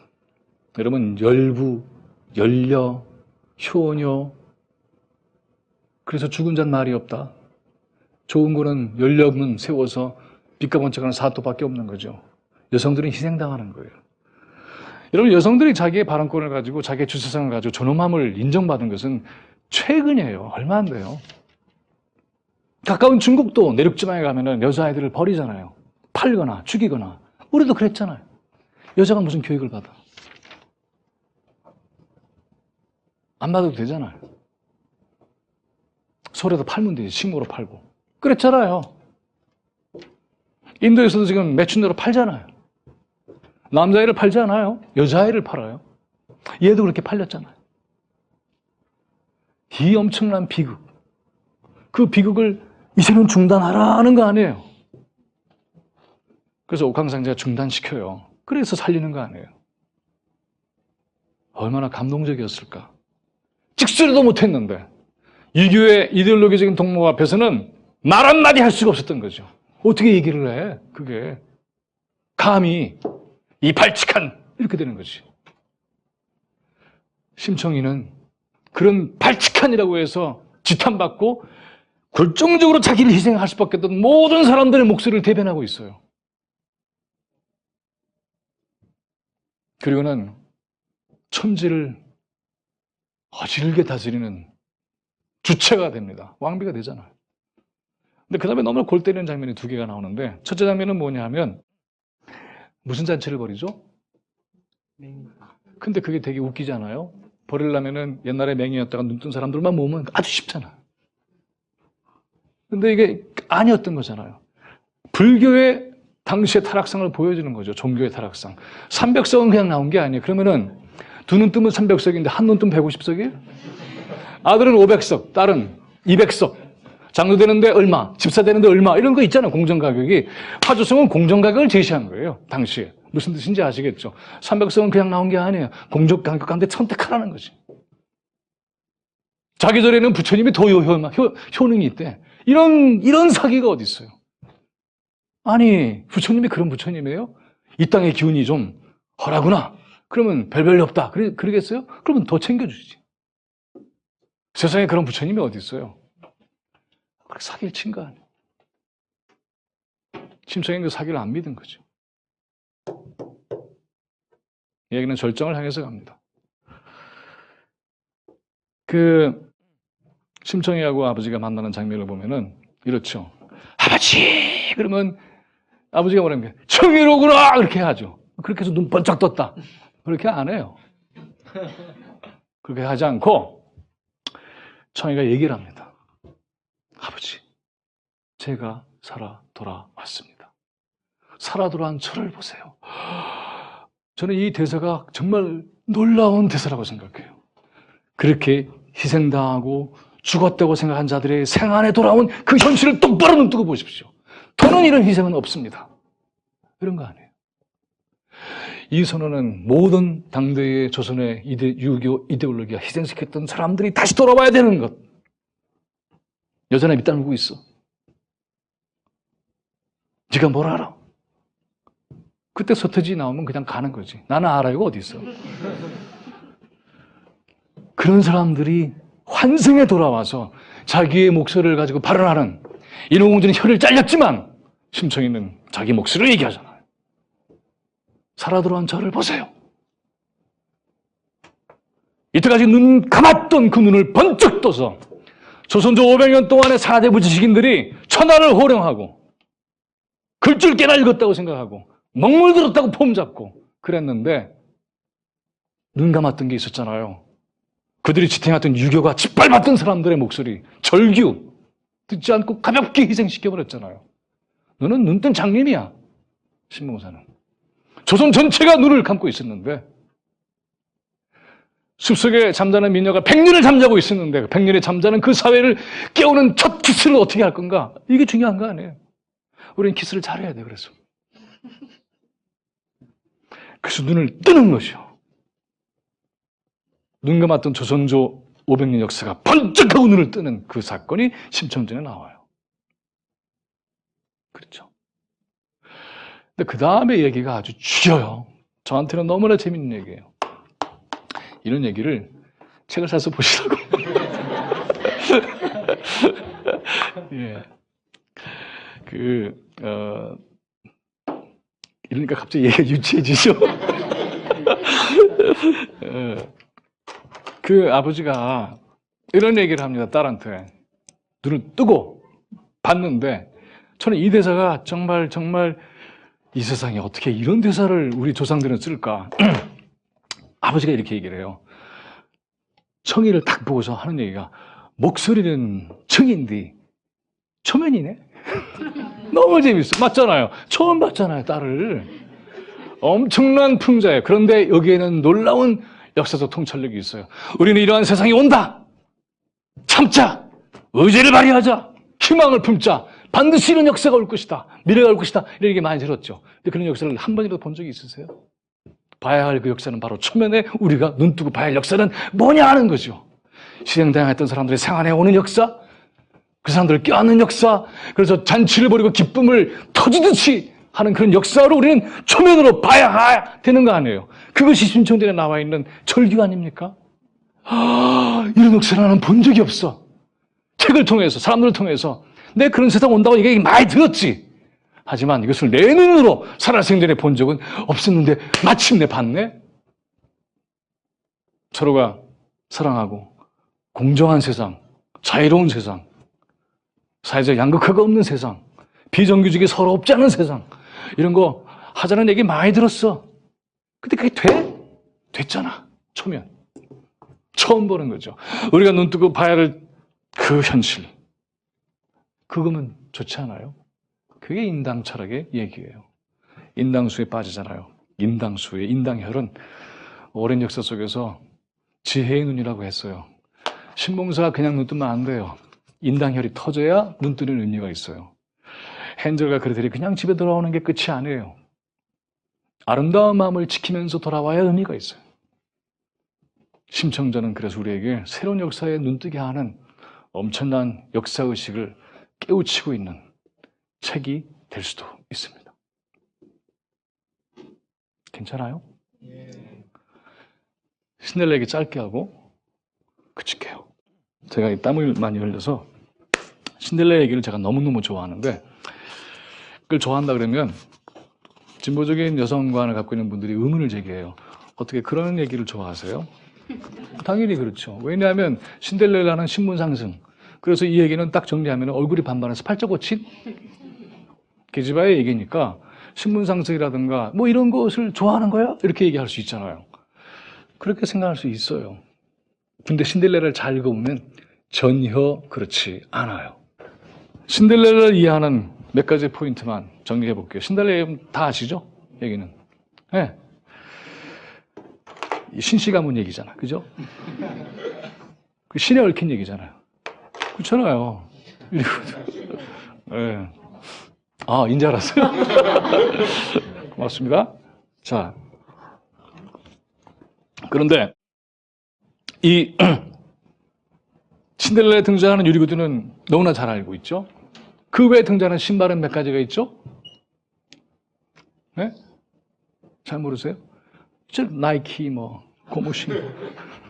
아니죠. 뭐가 있죠? 신데렐라에 등장한, 잘 아시네요. 남학신, 그리고 가죽신. 이게 판본에 따라서는 유리구두가 아니고 황금구두이기도 해요. 아무튼 간에 우리가 이제 유리구두로 설정을 해놓고, 가정해놓고. 일단 그거는 이제 정보로 알아두시고. 이 얘기는 파격적인 사건이 몇 가지 등장을 하는데, 첫째, 이 신데렐라가 가고 싶었던 데가 무도회죠. 근데 무도회는 어떤 무도회였죠? 왕자님의 왕자비를 간택하는 그런 데죠. 그러면 거기에 누가 갈 수 있죠? 모든 젊은 아가씨들. 우리 갈 수 있어요, 현실에서? 아니죠. 그러니까 그 얘기는 놀라운 얘기잖아요. 현실은 그런 거 없어요. 여러분, 왕자와 공주 얘기가 나올 때에 왕자와 공주가 사랑하는 얘기가 많이 나오잖아요, 동화에. 그런 거 없어요. 왕자는, 공주는 사랑해서 결혼하는 게 아니에요. 정략 결혼하는 거예요. 그렇죠? 이런 공주도 정략 결혼에 희생당하는 셈이나 마찬가지 아니에요. 왕자와 공주가 사랑한다? 숲속에 잠자는 미녀도 좋아해서 첫 키스에 마음이 확 뚫려서 눈 뜨자마자 본 남자한테 소위 훅 가는 거 아니에요. 그래서 사랑했잖아요. 그렇죠? 이런 거는 안 되는 거죠. 아버지가 결정하는 거잖아요. 어느 나라하고 인연을 맺어야 되지? 이거 생각하면서 결혼시키는 거지. 제가 이 여자를 좋아하는데요. 기생 딸이잖아. 그렇게 된 거 아니에요, 춘향이도. 안 되는 거예요. 서로 사는 세계가 틀린 거잖아요. 얘는 물속에 살고 얘는 물 밖에 살잖아요. 서로의 신분과 사는 세상이 달라요. 속해 있는 세상이 다른데 어떻게 결혼하니? 그렇게 돼 있잖아요. 모든 드라마 그렇게 돼 있잖아요. 나는 재벌 아들이고 너는 찌질인데 어떻게 되니? 이렇게 되는 거잖아요. 안 되는 거예요, 서로의 세계가. 그래서 이 세계가 만나는 과정에서 많은 드라마가 생기는 거죠. 그런 거와 마찬가지로 무도회가 그냥 춤추는 데가 아니라 왕자가 왕자비를 간택하는 자리예요. 그러면 어떻게 해야 되죠? 명함이 있어야 돼요. 아버지가 잘나야 돼요. 안 그러면 거기 못 가요. 그렇죠? 사이즈도 괜찮아야 돼요. 그렇죠? 대치동의 아파트 100평 이상해야 되고 막 가는 그런 거예요. 이러지 않으면 갈 수가 없어요. 근데 이 무도회는 누구에게나 열려있는 무도회예요. 얼마나 파격적이고 혁명적 사건이에요. 이 얘기를 듣고 있던 농민들, 이 얘기를 듣고 있던 민중들은 그런 세상이 있는 거야? 우리도 그런 세상을 원해. 누구에게나 기회가 열리는 그런 세상을 우리가 원하는 거지. 거기서 춤을 추자. 이렇게 될 거 아니에요? 그런 세상을 만드는 사람, 왕자가 상징해 주는 거죠. 신발의 주인공도 어떻게 찾습니까? 어떻게 찾아요? 누구에게나 신기잖아요. 그렇죠? 근데 여러분 이상하지 않아요? 우리는 그래서 신데렐라가 예쁘니까 왕자가 혹해서 그 다음에 이 여자애를 어떻게든 찾으려고 했다 그렇게 알고 있는데 그러면 어떻게 찾아야 돼요? 아니 별주부도 하는데 몽따주를 그려야 될 거 아니에요. 방을 붙이고. 근데 그렇게 했어요? 아니잖아요. 뭘 찾았죠? 이 신발의 발에 맞으면 되는 거잖아요. 굉장히 이게 위험 부담이 있는 선택이에요. 그러다가 잘못 걸리면 어떻게 해? 말은 그렇게 했잖아 이미. 근데 이 신발은 작아요. 또 무지 작대. 그러니까 언니들이 발을 잘 넣죠. 쑤셔 넣는 거죠. 근데 너무나 재미있는 장면이 뭐냐면 그림 형제 판본에 이렇게 되어 있어요. 원래 아버지가 신데렐라는 못 나오게 했는데 누구나 다 해야 된다 그래서 나오죠. 신데렐라가 얼굴 씻고 제투성이 아이니까 옷 갈아입고 나오는데 왕자가 몰라봐요. 이상하죠? 얼굴로 이 문제를 푼 게 아니었잖아요. 뭘로 풀었죠? 이 신데렐라에게는 뭘로 풀었어요? 발로 풀었잖아요. 발이 주인공이에요. 얼굴이 주인공이 아니에요. 근데 모두가 다 얼굴만 몰라 그래. 얼굴로 이 문제는 절대로 안 풀리는 얘기예요. 그렇죠? 아무리 이뻐도. 이 계보가 데려온 두 자매도 몸매가 예뻤다고 돼 있어요. 얼굴도 예뻐요. 그러니까 애니메이션 나오는 것처럼 그렇게 못생긴 아이들이 아니에요. 몸매 예쁘지, 얼굴 예쁘지. 그런 아이들이에요. 근데 막상 얼굴을 보고도 못 알아봐. 그러면 이 왕자는 어떻게, 뭐에 반한 거예요? 우리는 답을 알죠. 화장빨, 조명빨. 그런 아니고. 그런 거예요, 도대체? 이해할 수가 없잖아요, 도대체가. 이거 어떻게 이 사건을 해석을 해야 돼? 자, 그런데 이 신발의 주인공을 찾을 때도 그렇게 원칙을 한 거예요. 무도회의 원칙도 그렇고 신발의 주인공을 찾을 때도 그래요. 참 놀라워요. 누구에게나 기회가 주어지는 세상. 학벌과 문벌과 나이와 미모의 수준을, 몸매의 수준을 따지지 않잖아요. 분명히 그렇죠. 왕자의 왕자비를 간택하는 문제. 왕자가 그리고 한번 봤어요. 매혹당했어. 그럼 대충 범위를 잡을 수 있잖아요. 근데 안 잡아. 무조건 맞으면 돼요. 이런 원칙이라고 하는 것이 갖고 있는 파격성은 감당하기 어려운 얘기예요. 듣고 있는 사람한테도 어떻게 그럴 수가 있어? 그건 있을 수 없는 얘기야 라고 얘기하죠. 근데 이 왕자는 끝까지 찾아요. 저는 이것이 굉장히 멋있다고 생각해요. 어떻게 그게 끝까지 찾냐? 얼굴 가지고 반하지 않았던 것을 알 수 있는 건 뭐냐면은 그림 형제에도 보면은 언니들을 데리고 가요. 맞았다고 생각하니까 비둘기가 고발하죠. 그래서 발각이 나죠. 발보라고 피 흘린다고. 그러니까 얼굴이 판단의 기준이 아니었잖아요. 신데렐라, 신분상승, 얼굴이 반반해서 아니네. 그렇죠. 제가 지은 얘기가 아니라 얘기가 그렇잖아요. 우리가 얘기에서 놓치고 있는 거를 말씀드리는 거예요. 자, 그러면 마지막에 어떻게 되죠? 신데렐라가 발을 딱 끼니까 쫙 나타나죠.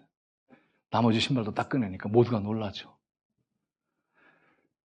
자, 이제 여기에서 우리 얘기는 시작됩니다. 이게 동화도법에 제가 굉장히 소중하게 여기는 장면이에요. 동화도법 전체에 걸쳐 있는 저의 정신이기도 해요. 이 아이는 재투성의 아이예요. 이 아이는 온갖 허드렛 일과 장작을 패고 물을 깃고 힘든 일은 다 하는 아이예요. 뭐를 신었다고요? 남학신을 신었어요. 여러분 남학신 신고 한 달 동안 한번 해보실래요? 그럼 발은 어떻게 될까요? 네? 네일 살롱에 갈 수 있을까? 어떻게 될까요, 발은? 상처투성이겠죠. 네? 카지모도의 노틀담의 껍질의 주인공인 카지모도는 등이 굽어 있습니다. 중세 전체의 무게가 짓누르고 있는 민중의 현실을 보여주는 그런 존재잖아요. 아시겠죠? 무슨 말인지. 신데렐라의 발은 뭡니까? 당대의 가난한 사람들이 재투성이로 자기의 존재감도 드러내주지 못한 세상에 살면서 피눈물을 흘렸던 사람들의 삶의 족적이 그대로 나타나 있는 그 발이 바로 신데렐라의 발이에요. 그것도 발이 작아요. 그 작은 발을 가지고 온갖 일을 다 감당하면서 살 수밖에 없는 거예요. 이게 가능이나 해요? 애한테 어떻게 그렇게 혹독하게 해? 근데 그랬어요. 영국 산업혁명 과정에서 광산을 만들어서 경로를 뚫을 때 작게 뚫었어요. 많이 뚫으면 힘도 들지만 그때 그 경로를 통해서 석탄을 가져오는 사람들은 누구냐 하면은 여인들과 아이들이었어요. 몸이 작으니까. 그렇게 해서 산업혁명을 가져온 그런 역사가 있던 거예요. 신들레라는 그런 발을 가지고 살았던 아이예요. 발이 어떻게 됐겠어요? 여러분이 남학신을 신고 그런 고생을 해보세요. 누구도 근데 그 발에 관심을 갖고 있지 않네. 근데 단 한 사람이 가졌어요. 끝까지 그 발을 찾아낸 거죠. 오늘의 현실 속에서 많은 사람들이 그렇게 살면서 피눈물을 흘리고 있는 사람들도 있잖아요. 가슴 아파하는 사람들도 있잖아요. 문명의 서름 속에서 헤매고 있는 사람들도 있잖아요. 근데 죄다 얼굴만 보겠대요. 발은 안 봐줘요. 우리 사회는 어떤 사회입니까? 그 발에 신기는 것이 바로 이 유리구두예요. 아무 발에 신기는 게 아니에요. 너 고생했지? 아팠지? 부당하게 대우받았지? 억울했지? 가슴에 못이 박혔니? 껴안고 신겨주는 체온이 있는 이것이 바로 유리구두의 정체예요. 우리는 명품 유리구두만 꿈꿔요. 축구를 누리는 무도회만 꿈꿔요. 강남으로 딱 금고놓고 거기서만 사람을 찾아. 아니잖아요. 이 얘기는. 아팠니? 혼자 눈물 흘렸니? 슬펐니? 아무도 안 알아주지 않았니? 너의 권리를 부당하게 뺏기지 않았니? 너 어느 한 사람도 너를 위해서 변해주고 방어해주지 않았구나. 그동안에 얼마나 고독했니?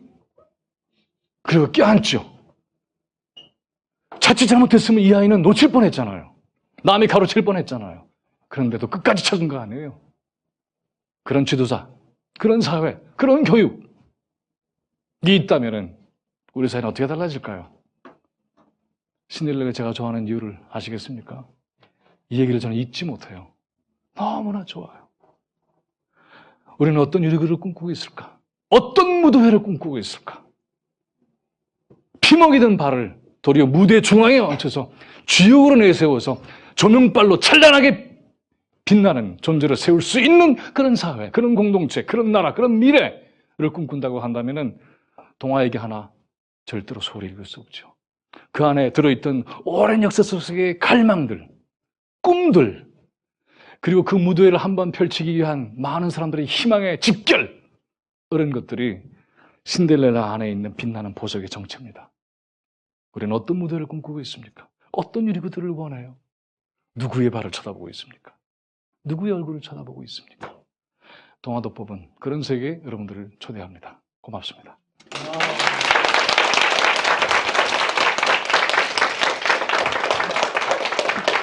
혹시 질문이나 얘기하고 싶은 거나 소감이나 나누고 싶은 얘기 있으면 해주세요.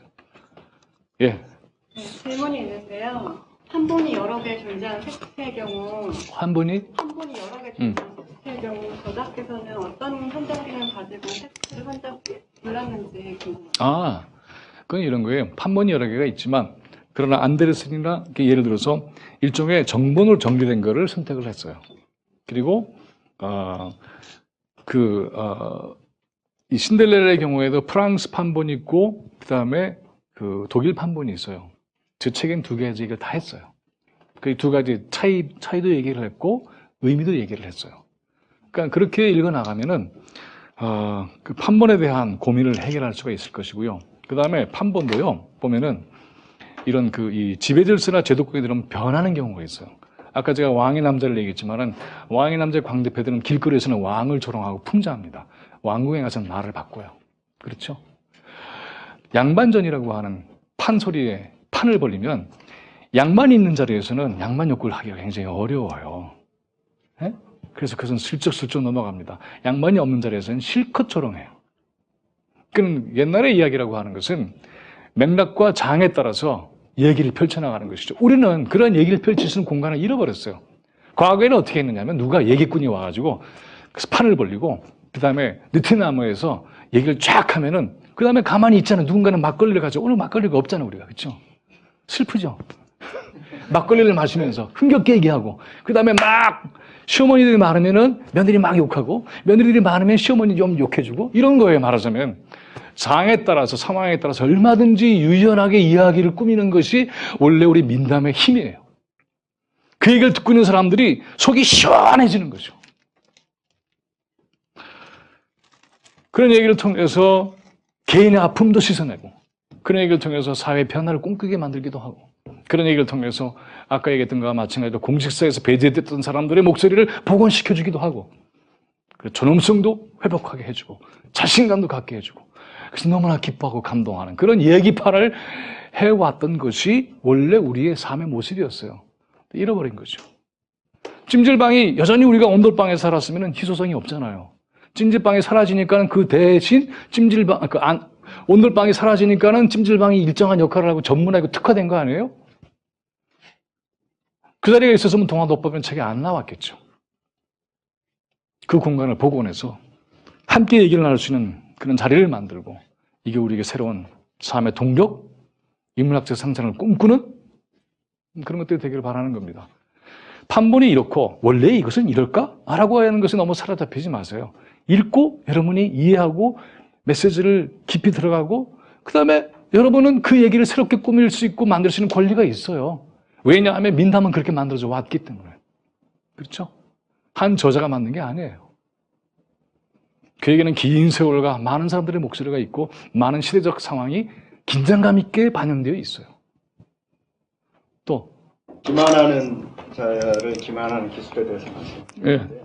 이제 그러한 것들이 어떤 뭐 윤리적으로 이렇게 좀 크게 문제가 안 된다라고 이제 말씀을 하셨는데 또 종교 윤리적인 측면에서 보면은 그런 선생님 말씀하신 그런 윤리를 어떻게 이해하시면 종교를 어떻게 하는 거죠? 탁월한 예수와 같은 탁월한 영적 지도자라고 한다면 거기에 걸리지 않을 거예요. 그렇죠? 근데 제가 얘기했던 것은 권력 관계에서 생기는 문제였던 거죠. 그럴 땐 살 길을 찾아야죠, 당연히. 그렇죠? 만약에 마녀가 그레텔한테 네 오빠가 날 속이고 있는 거 아니야? 네, 속이고 있어요. 그럴 수 있어요?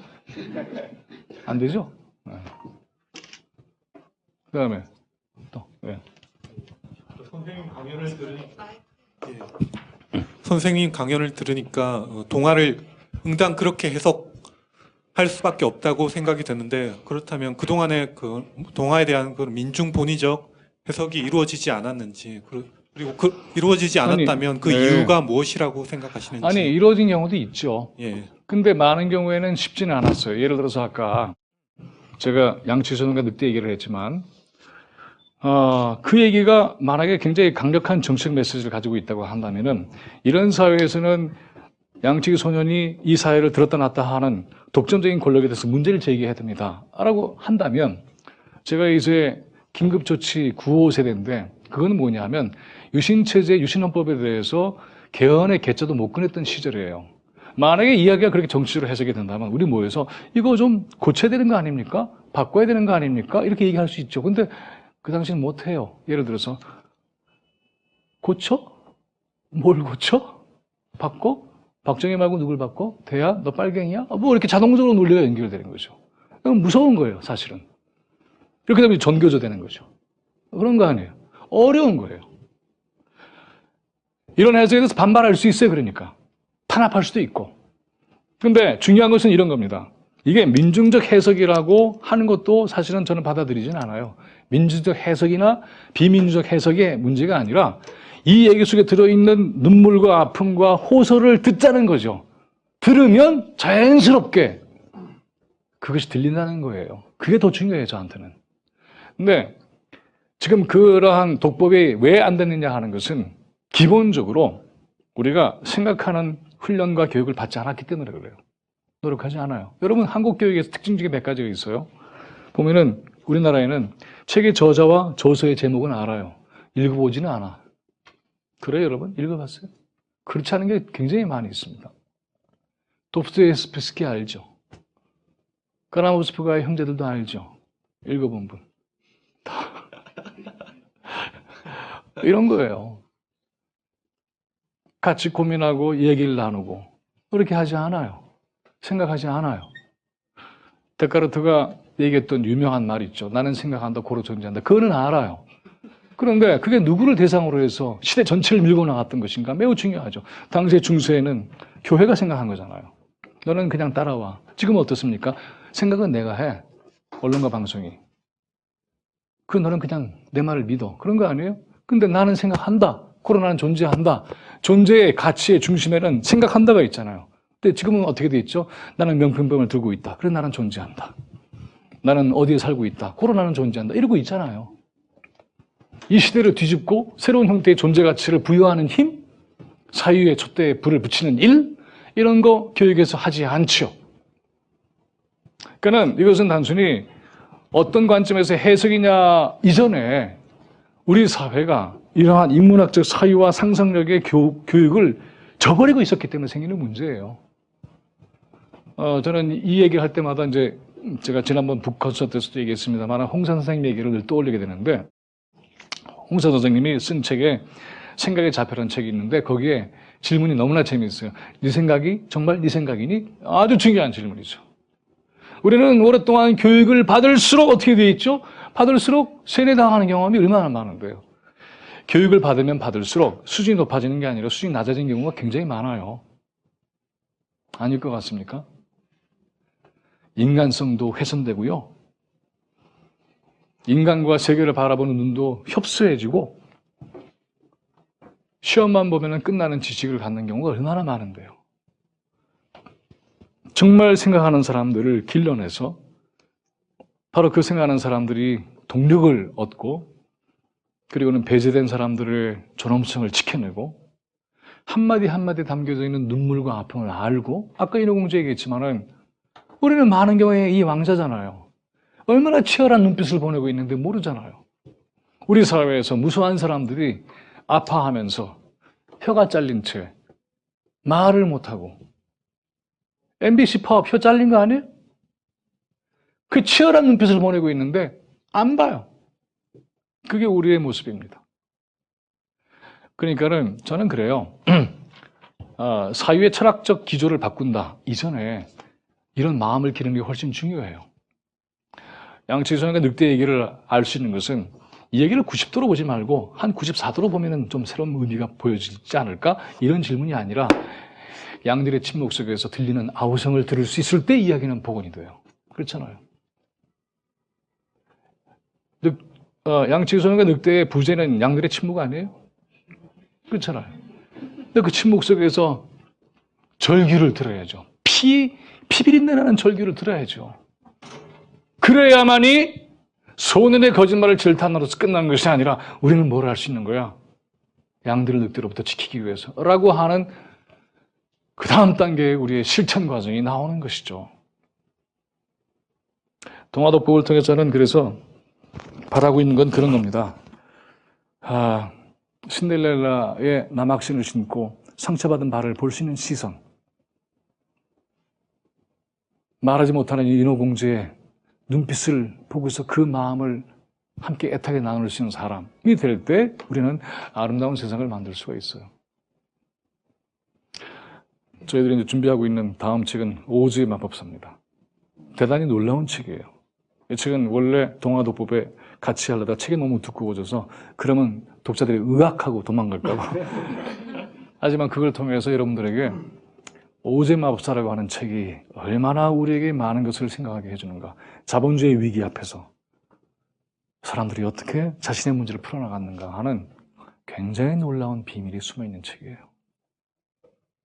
그리고 지난번에 북커슨 때도 얘기했지만 그 다음에 이제 동화독법 2가 나온다고 한다면 특히 성의 문제 그리고 정치의 문제 백설공주 안에도 Sexuality and Politics 성과 정치가 얼마나 깊게 숨어 있는데요.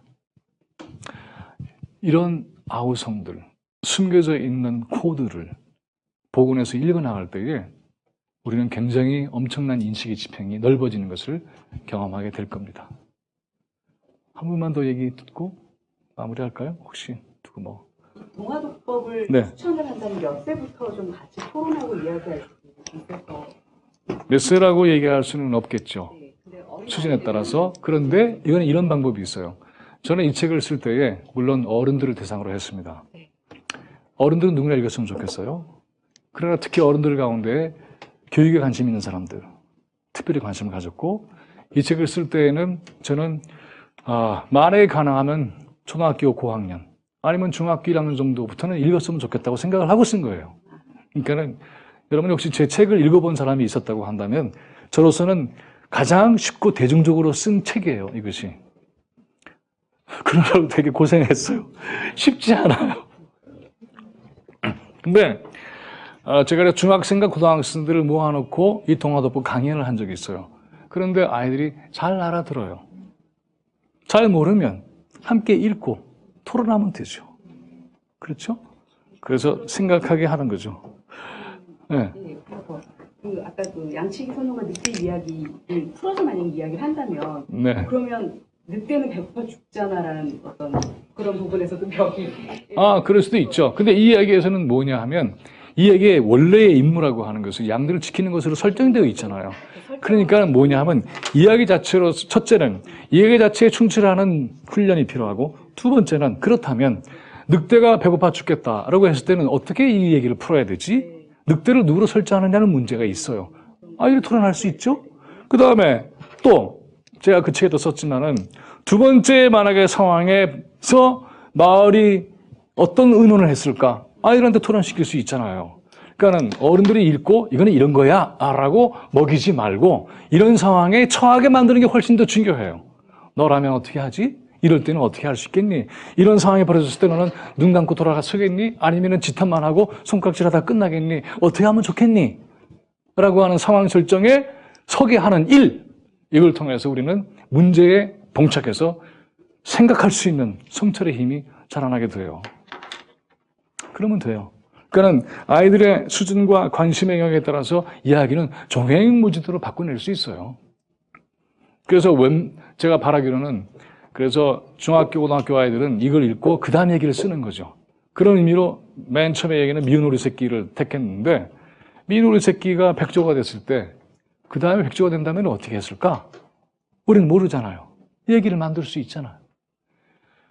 더 나아가서는 이런 일들이 하나의 운동으로 펼쳐지기를 바라는 이유가 있어요. 그건 뭐냐면 이것이 단순히 인문학적 성찰과 그 다음에 삶에 대한 어떤 통찰력을 기르는 것으로 끝나는 것이 아니라 이것이 문학, 공연, 예술, 연극, 음악, 도처의 인문학적 창의력을 가지고 우리의 삶을 풍요하게 만드는 현실로 나타나줬으면 좋겠어요.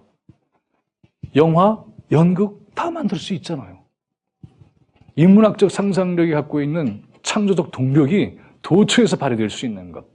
인문학은 그러니까 돈이 안 돼. 인문학은 성찰을 위한 학문일 뿐이야가 아니라 그걸 근거로 해서 얼마나 많은 문학 작품과 연극 공연과 이게 가능하겠어요? 여기 나와 있는 우화나 민담을 가지고도 얼마나 많은 얘기를 만들 수 있어요. 오늘날 한국 사회에서 들어온 위키드라는 작품도 오즈마법사의 일부를 따서 서로 변형시킨 얘기 아니에요.